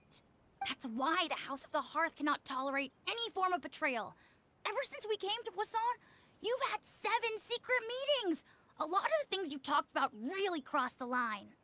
You've been spying on us for half a month? Wait a second. Now that I think about it, the move to Poisson was just a way to make it easier to spy on us, wasn't it? Because we were all in one place. You've had this planned all along. Filial, Nantoy, I'm sorry. I owe you both my life. I owe Clairvy too. If it weren't for all your help after I got poisoned, I wouldn't be standing here today. If this were any other situation, I would do anything to repay that kindness, even if it cost me my life. But rules are rules. I'm sorry. My hands are tied. Why? Why? That's enough, Filial. We made a mistake, and we should own up to it. We broke the rules, plain and simple. And now we have to face the consequences. I'm sorry, Sheplo. Fultz. I'm sorry, Father. We accept our punishment. Chapleau, according to the rules of the House of the Hearth, how should these traitors be punished? All those who betray the house pay with their lives. And so it shall be.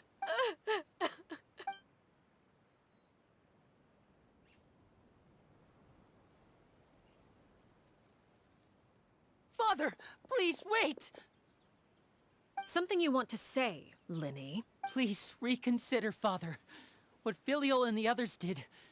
Does it really count as betrayal? We all come from broken families. From the very first day we joined the House of the Hearth, we wanted nothing more than to make it a real home. But the truth is, none of us know what a real home should look like. I'm not saying I have all the answers. All I know is this.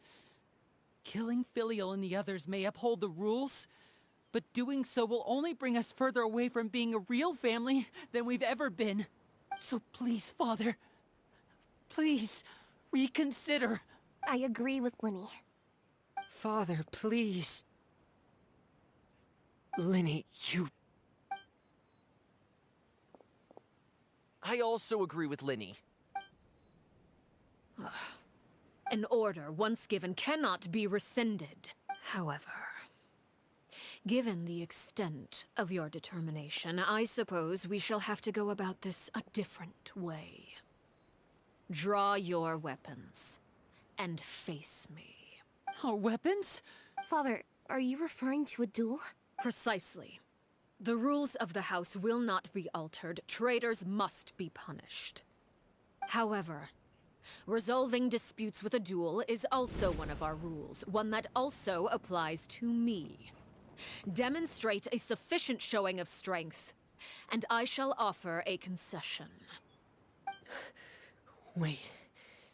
Beat Father in a duel? Impossible. father is way too strong, even for Lenny.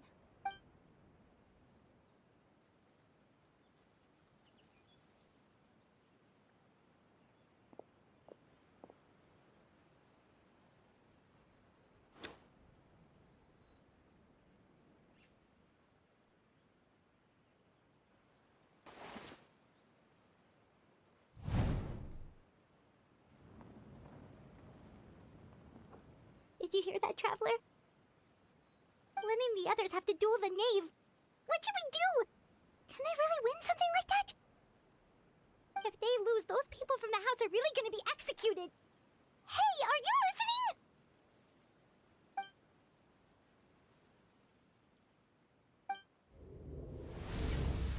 Don't you want to say a proper goodbye at least? Anger makes you impulsive. Sorrow causes you to waver.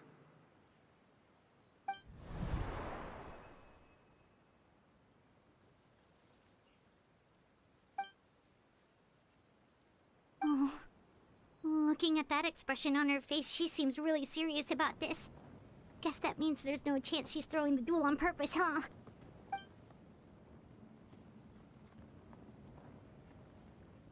When guests are around, families are often on their best behavior. And any disputes are less likely to escalate. When the time comes, make the choice that you deem most appropriate in the situation, and lend your help to the House of the Hearth. What's wrong, Traveler? Hey, where are you going? Traveler?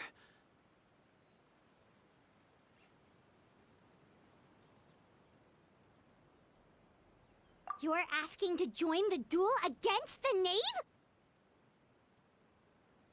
I'll allow it. We do have a ready-made dueling ring at our disposal, after all. All I would advise is this. Keep a firm grasp on your weapon, and give it your all. Any less, and you may just lose your life.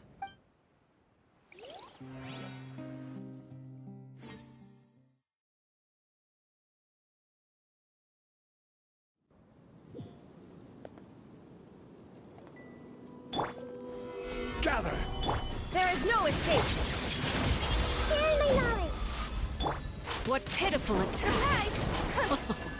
I thought I taught you better. This is order. Now's our chance! How amusing.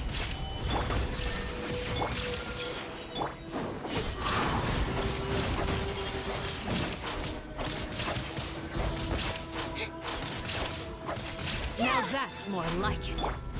Closer now. Illusion shattered! Father's even stronger than I expected. With these rising flames! This way, Turtle. Make yourselves a move! Torn to oblivion! Spare your energy. Running is of little use. Try to pace yourself. Have a taste of purgatory.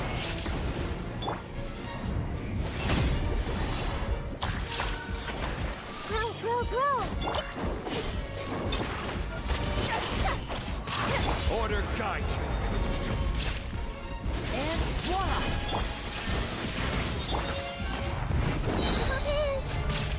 Sharing my knowledge!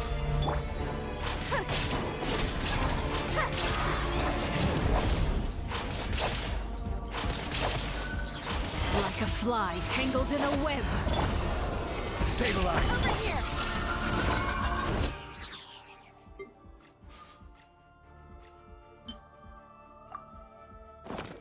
How amusing. With these rising flames!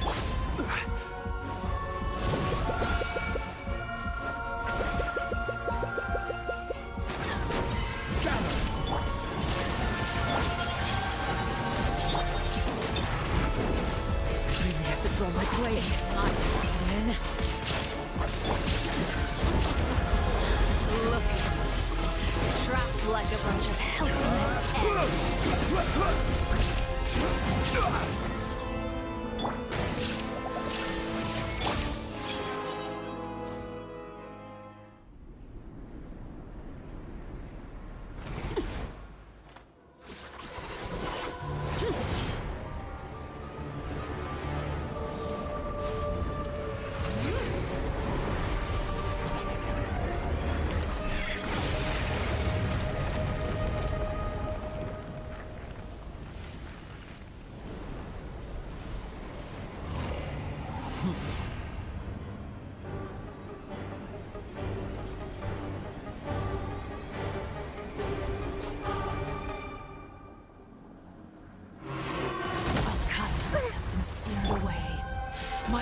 Stabilize! is all that remains.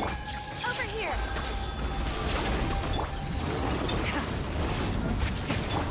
Now you shall perish!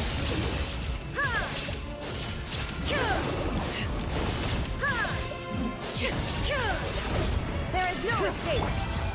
Stabilize! This is... Watch out for Father's movements! Look out! Let's see how strongly resolved truth is. Shine down! Use the spotlight! Gather! Now your chance! Over here!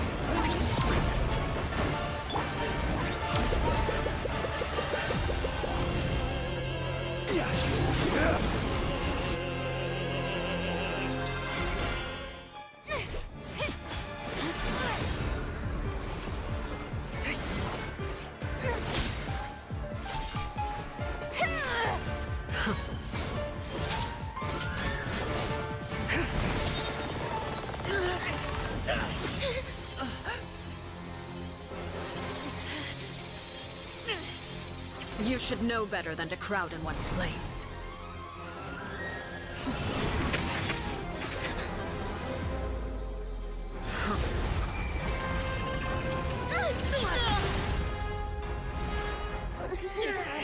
Oh, I know.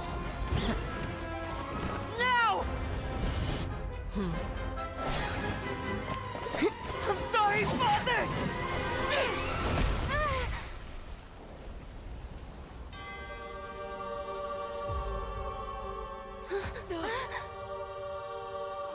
Sorry for what? This pitiful excuse for an attack.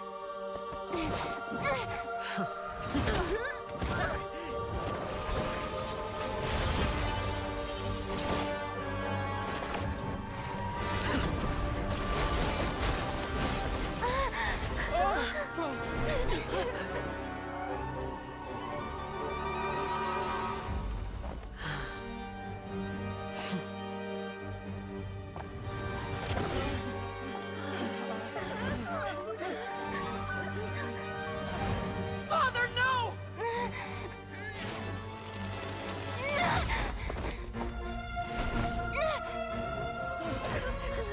Made it out, did you?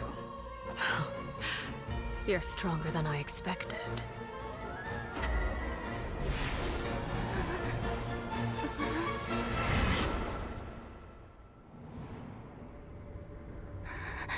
A crimson moon. I can't move.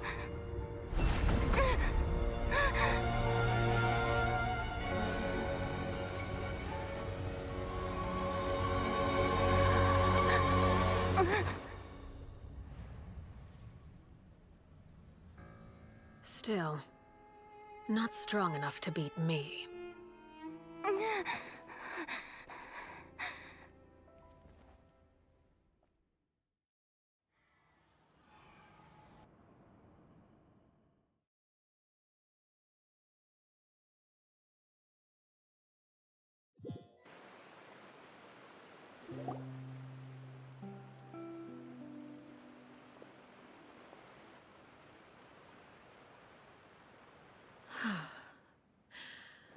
I believe we can end things here.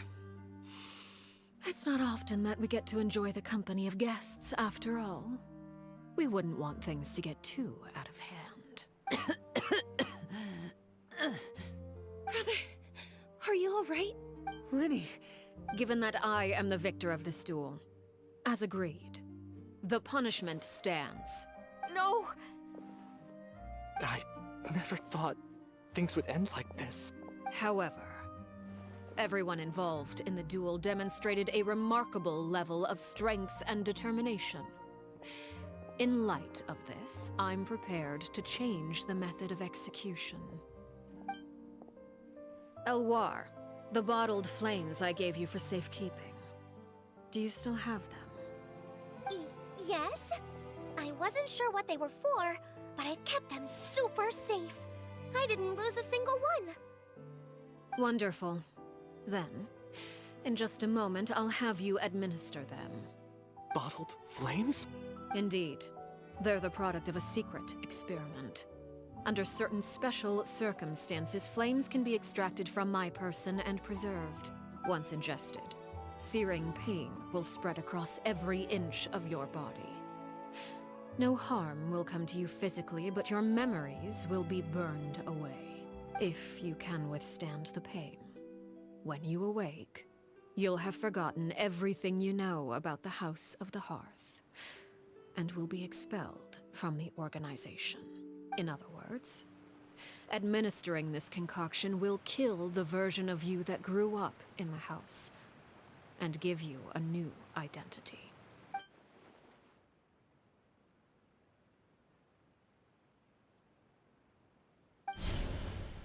Memory is a mysterious thing indeed. Losing a portion of your memories will alter your sense of self.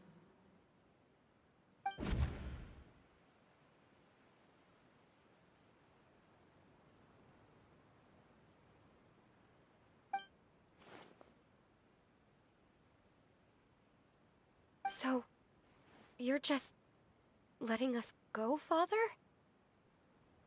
You misunderstand. Memories are extremely important. Once consumed by flame, the version of you standing before me will die, and our secrets will die with you.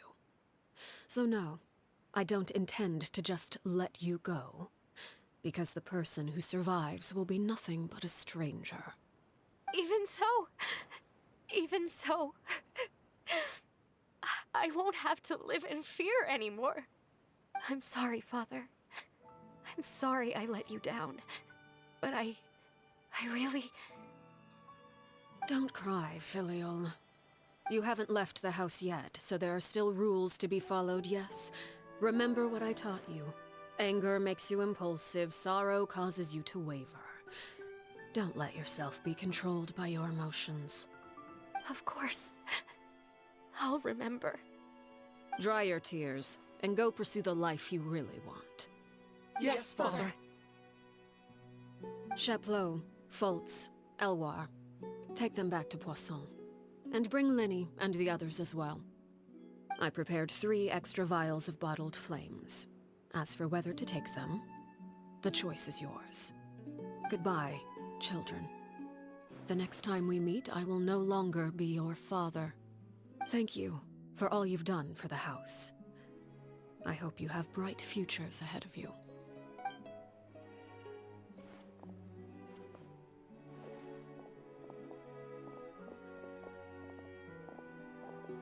Father.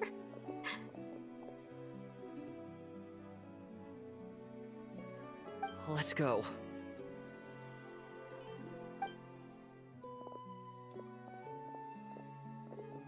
Here, grab my arm, Lyney. I'll help you walk back. Thank you.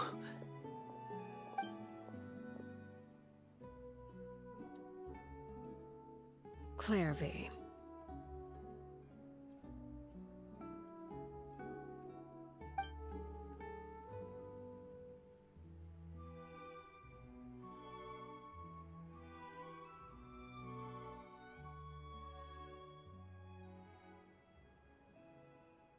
Can we talk now?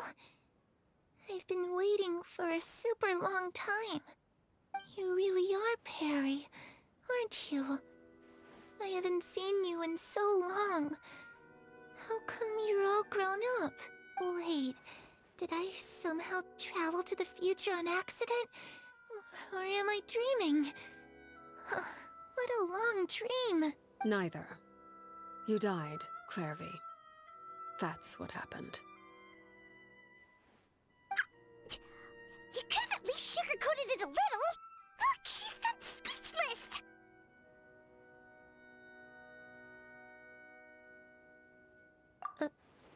Oh. Okay then. Huh? That's it? You accepted it just like that? Yep. If that's what Perry says happened, then I believe her. Perry wouldn't lie to me. Plus, I don't really need to know why I'm like this. I'm more curious about what happens in the future. If you're a Harbinger now, Perry, that means Mother is gone, isn't she? Can you tell me about it? I want to know what happened to her. And to me.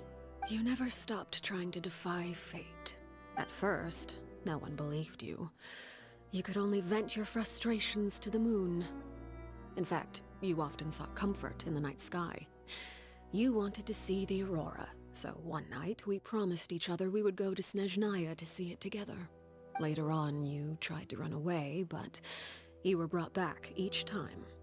Mother spared your life, but it wasn't out of kindness. Instead, she decided to make an example of you by slowly torturing you over time. That way, the other children would know what happens to traitors. Still, you never gave up. Mother hoped that through ruthless duel after ruthless duel, she would be able to crown an ultimate victor among the children she raised. But you called on everyone to unite, to fight to a draw in order to reduce casualties. Your efforts may have only delayed the inevitable, but still. You gave them hope. You tried everything you could think of, but every attempt ended in failure. Still, you never turned your sword on Crucibina, and you never turned it on me. On that gloomy day, you told me, "For the last 16 years of my life, I've done everything I can to fight for freedom. But now, I realize that the only freedom I truly possess is the freedom to choose to die." I never imagined I would say something like that. I must have been feeling really worn down. But somehow, I still think I understand. According to Mother's plan, only one of us was going to make it until the end. And I always hoped that person would be you. If I could do it all over again, I still don't think I would make a different choice. Even when I first met you, I knew you'd be able to do what I couldn't. Is that so? Even now, I'm not sure I truly understand what kind of freedom you were trying to pursue. But as the head of the House of the Hearth, and as the children's father, I've tried to give them the most basic of freedoms. The freedom to choose their own fate. It's something I discussed with the Iudex of Fontaine. The children who want to leave the house will have their memories wiped clean of all secrets pertaining to the organization. In return, they will be allowed to live a normal life in Fontaine without being prosecuted for their past. Of course, I won't simply hand freedom to them on a silver platter. They have to fight for it and prove themselves worthy of it. Only freedom that is earned has true value. That's more than enough. That's exactly the kind of life I was fighting for. You know, Perry, I think you're a pretty amazing king, and a really great father, too. I'm really happy that you're the one who took over the house. I guess I do have one regret, though. I still haven't seen the outside world. Well, it just so happens that our dear guests over here have been to many nations and traveled to countless places. Perhaps they would be willing to tell you what the outside world is like. Really? Of course! We've traveled all over the place. We've got so many stories, we could probably talk your ears off for 3 days straight! You know, I used to dream of being a bard, playing the lute while singing into the winds of freedom. Even if there was no one there to listen, I would have continued to sing no matter what. Ah, that's where Mora comes from. I never knew that before. If I had some Mora, I would buy 3 new dresses. One for me, one for Perry, and one for Mother. It's just too bad Perry doesn't like wearing dresses. And Mother, well, she probably wouldn't accept something like that either. I guess I'd just have to keep them all for me then. I could wear a different one every day.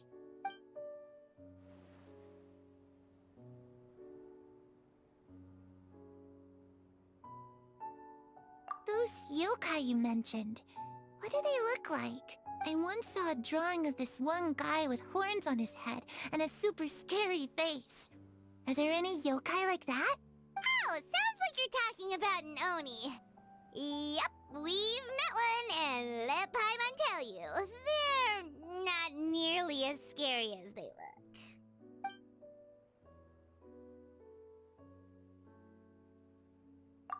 was always too afraid to skip Mother's fighting lessons. But at the academia, I bet you could do all sorts of secret things in class. Things that have nothing to do with studying. I'm just kidding. Being able to study whatever you want without having to fear for your life actually sounds pretty great.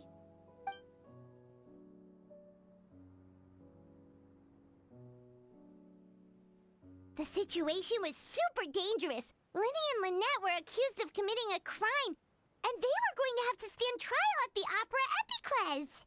Oh no! That must have been hard for all of you. What happened next? Don't worry, we were able to turn the situation around super quickly. All thanks to Detective Paimon, of course. How'd you do that? Come on, tell me. Okay, so it was like this. After the failed magic show, we rushed to the scene and...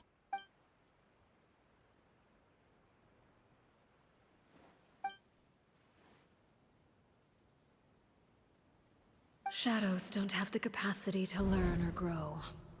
Any new information they encounter is quickly forgotten over time.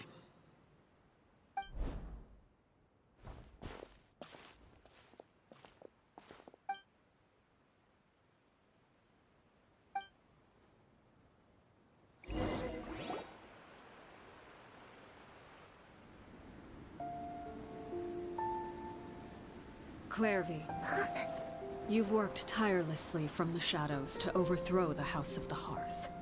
Now, by my authority as the Knave, I shall announce how this matter ends. You are hereby expelled from the House of the Hearth. You are no longer tied to this place, nor are you bound by its rules.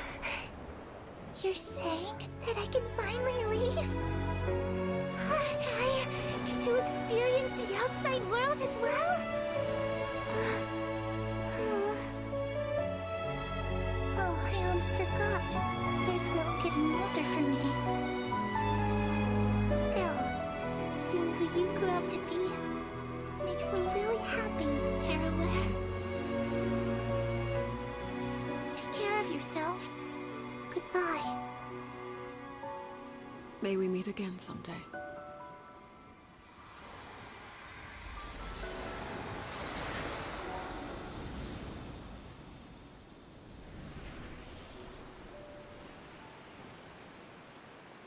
Clairvy.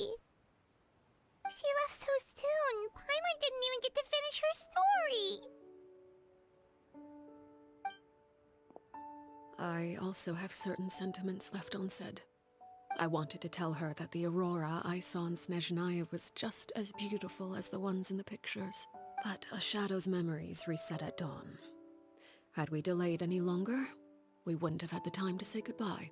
Whatever regrets may linger, let them be lost to the coming of a new day. Father? It's Lyney! Hey, Lyney!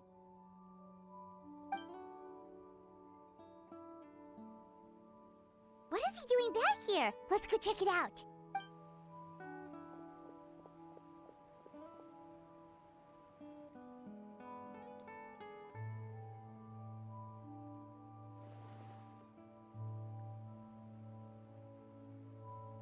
Father, the bottled flames have been administered.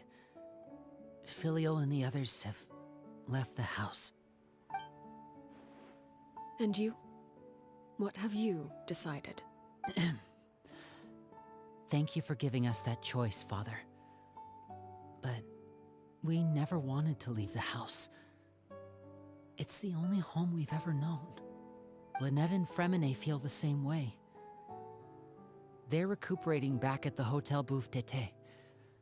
But I decided to come back and tell you where we stood. I'm sure you're well aware of the expectations I have for you. I want you to follow in my footsteps and become the next king of the house. Yet you seem to have different ideas. I must admit, I'm rather surprised by your decision to stay. There's nothing wrong with choosing to live a quiet life. Leading this organization is a heavy responsibility. One not so easily carried by someone forced onto the throne. I just never understood what you saw in me. What made you believe I was deserving of that throne? You're brave, talented, and, most importantly, you cherish your family. You would do anything to protect them, even if it costs you your life.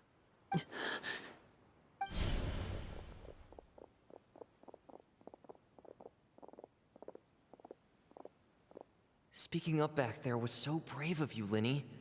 It's all thanks to you that we were able to convince Father to back down. You're a hero, Lyney. Hero.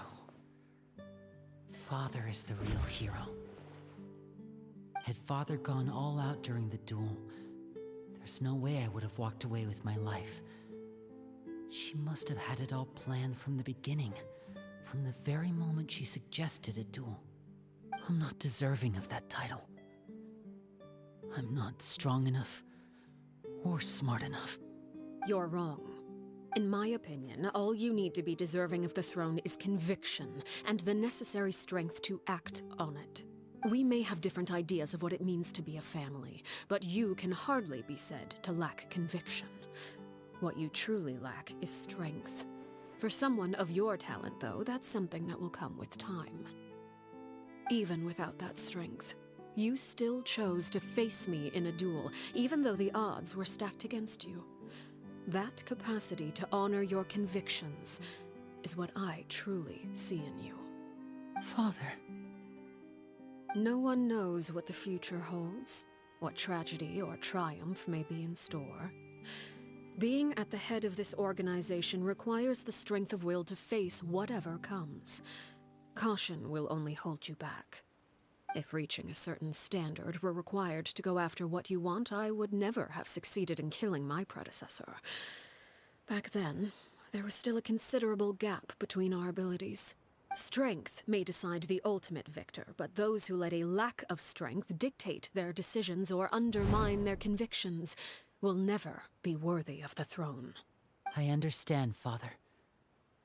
Thank you. Children must grow up to surpass their parents. Only then can a family continue to flourish. The road ahead is not an easy one, so I'll ask you one last time. Are you certain you want to stay? You've done so much for me, Father, and that kindness must be repaid. Plus, with Project Stuja at hand, there are many dangers ahead, and I, for one, don't intend to back down. Protecting my family at all costs. That's my conviction. Then you're welcome to stay. As for Project Stuja, you need not be too concerned. If those cowardly businessmen and heartless dignitaries try to take us down, I'm prepared to teach them a lesson. Having members who longed for the light was our organization's last weakness. With those members no longer among our ranks, the House of the Hearth is like a spider hiding in the shadows. We need only wait for our prey to come to us. At present, our imperative is to use their plan to our advantage. In doing so, a crimson moon shall rise amid the frigid blizzards of winter. No demonstration of loyalty shall go unrewarded, and no sacrifice shall be in vain. As for the two of you, whether we meet again as friend or foe, I'll remember the camaraderie we shared in this moment. No matter how arduous the journey ahead, I hope we both reach our desired destination.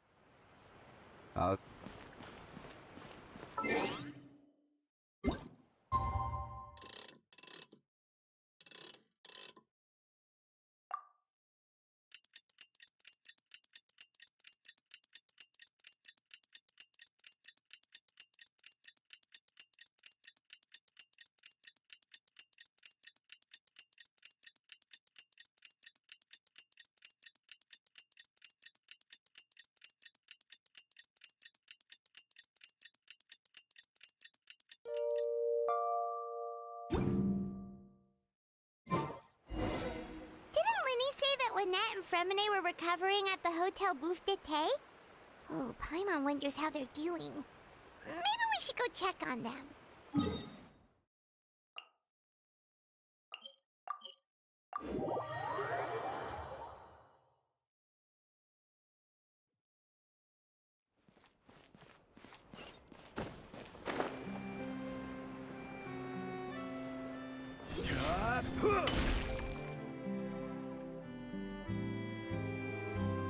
Lynette, Fremine, how are you feeling? Much better. Whew, what a relief. What about you? Are you feeling alright? I knew you'd come out unscathed. Us, on the other hand, well, we've been bedridden for 2 days. I couldn't even turn over. Oh, and I wanted to ask, is Clairvy gone? Linny and the other members have left Poisson and returned to the House of the Hearth. According to him, there haven't been any more sightings of a spirit roaming the house. I see. I'm glad. Father came to check up on us 2 days ago and told us about what happened with Crusabina and Clairvy. Actually, I've met Crusabina before. Wait, what? You've met the former knave? Crusabina died a year after Clairvy. It was during the year between their deaths that I joined the House of the Hearth. Crusabina had an extremely cruel and radical way of doing things. While she was alive, the atmosphere in the house was suffocating. When I joined, though, the experiment she valued so much had already come to an end, and all the people involved, dead and injured alike, were gone. Crusabina never talked about the past with us newcomers. A couple of months after I joined, Father killed Crusabina and burned all her files. With that, the names of all the people subjected to her experiments, Clairvy included, were lost to the flames, along with the painful memories they represented. Father took in Lenny and me a couple months after that, but she never mentioned anything about Crusabina or Clairvy. It really seems like something she was planning to keep to herself. The last time you talked to her, did she mention why she kept it a secret for so long? She said she didn't want us to be affected by the darkness of the past. She was worried we'd develop a false sense of gratitude towards her if we knew about it. The foundation of a family should be free of any corrupting influence. Whatever happened in the past, it has nothing to do with who we are now. And that's what Father told us in the end. But I still thanked her for everything. It was only after hearing about what Crusabina did that I finally realized how insignificant our lives could have been. The members of the house meant nothing to her. To say that she valued them in any way, even just as a tool, would probably be giving her too much credit. If Father hadn't taken over the House of the Hearth, I probably would have already... Father rarely brings up the fact that she saved us. She doesn't believe that being indebted to her should be what ties us together. But even if we didn't owe her anything, we would still choose to stay. Because this is our home. We may have arguments or times when we feel wronged. Some people may even choose to leave. But as long as Father is here, we will always have a home. Whether the path before us is bathed in sunlight or shrouded in shadow, we'll follow Father wherever she chooses to go. So I wanted to say thank you for helping us make it through this crisis. Without your help, we could have lost a lot more along the way. Oh, we didn't do anything, really. Of course. You're welcome anytime. Are Filial and Nantoy okay? I actually saw them at a cafe this morning. They didn't recognize me. From what I could tell, they were drinking coffee and talking about one of the operas that started running recently. They seemed happy. If I had to take a guess, I would say they finally found the kind of life they always wished for.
Stay close and you will live.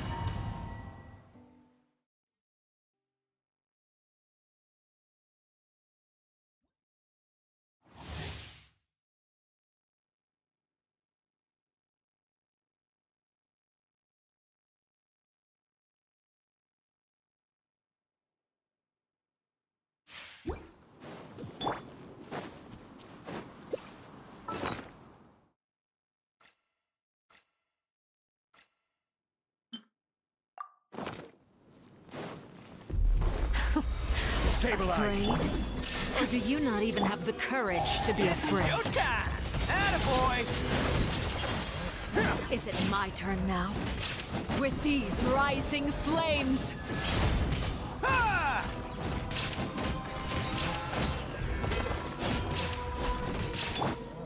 Solidify! I will have order!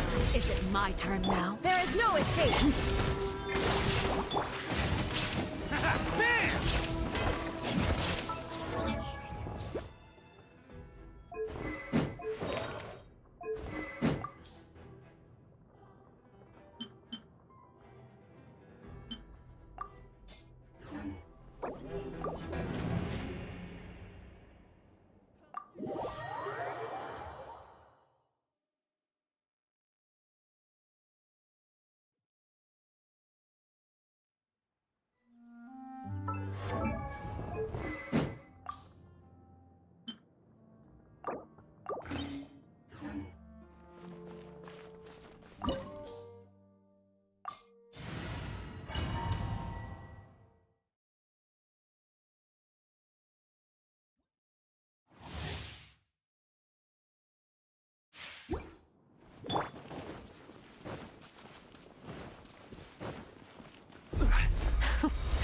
Afraid?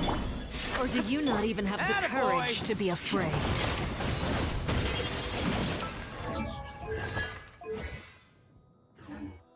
Is it my turn now? Who wants some of this? With these rising flames! Can't catch me!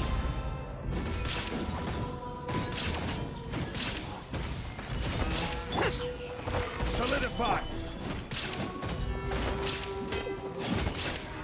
Shine down! This is order! Is it my turn now? Gather! Closer now!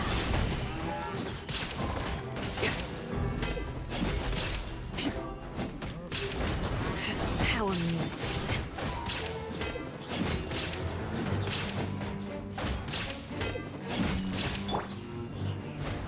Stabilize! Illusion shattered!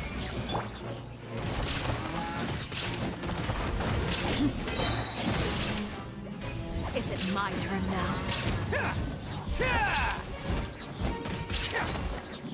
Now that's Order light. guide you! Solidify! How amusing. With these rising flames! Oh, coming through! Ha! Bam!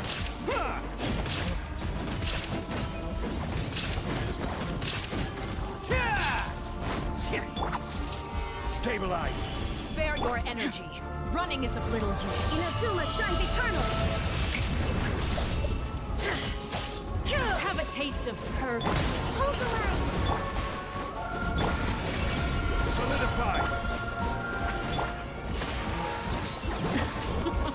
I will have order! Trapped like a bunch of helpless animals. Shine down! Let's go! Is it my turn now? Illusion shattered!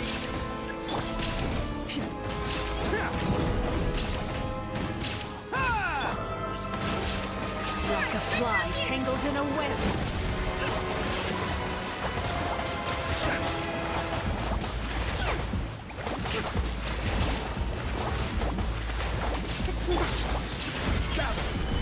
There is no escape! Is it my turn now? This is order! Look at you. Trapped like a bunch of helpless animals.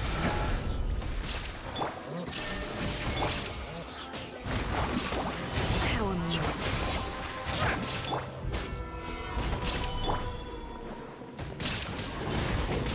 Now you shall perish!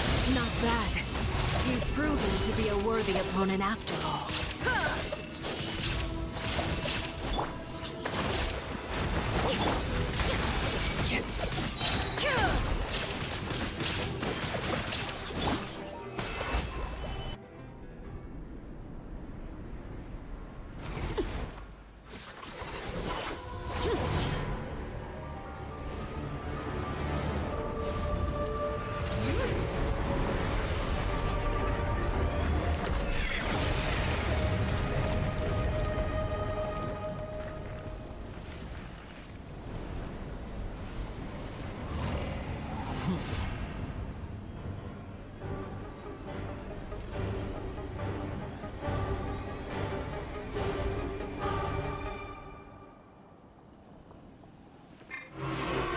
Kindness has been seared away.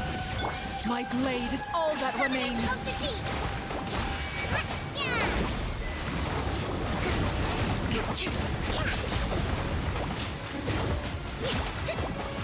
I will have order! Solidify! Set. Only ruin remains. You struggle in vain.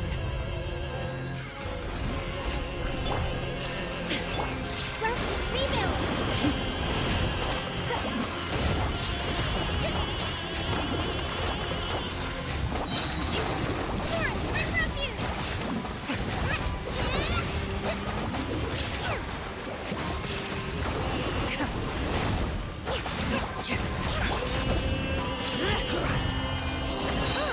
Stabilize!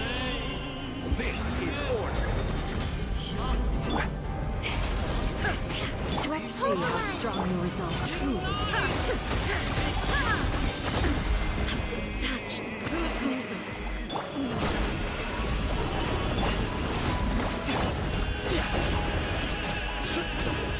Attaboy!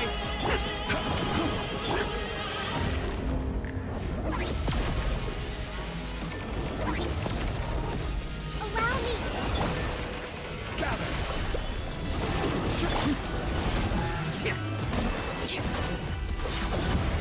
I will have order!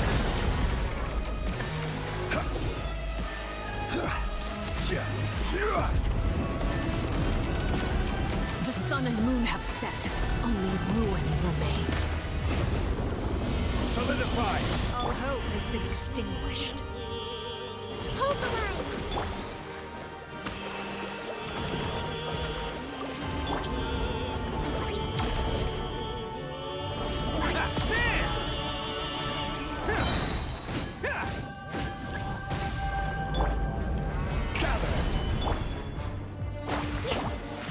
Your punishment made manifest.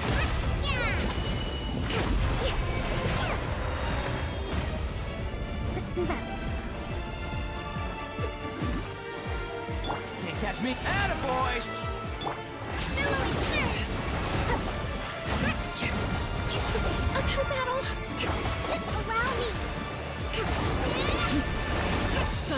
is only the beginning.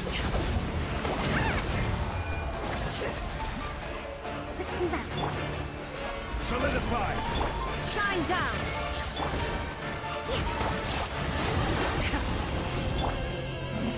There!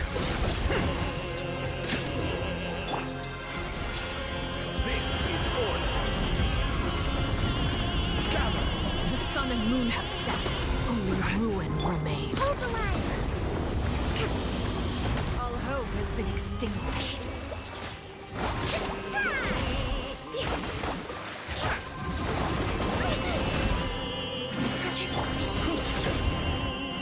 Even better.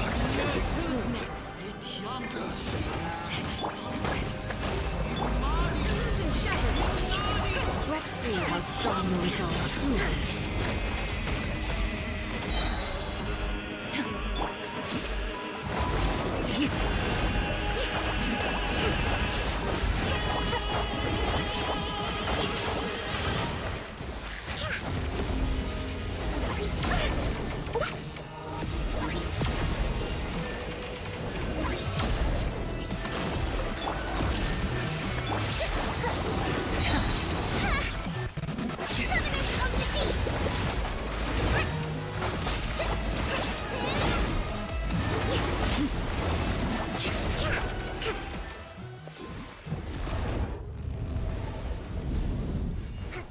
Let's move out.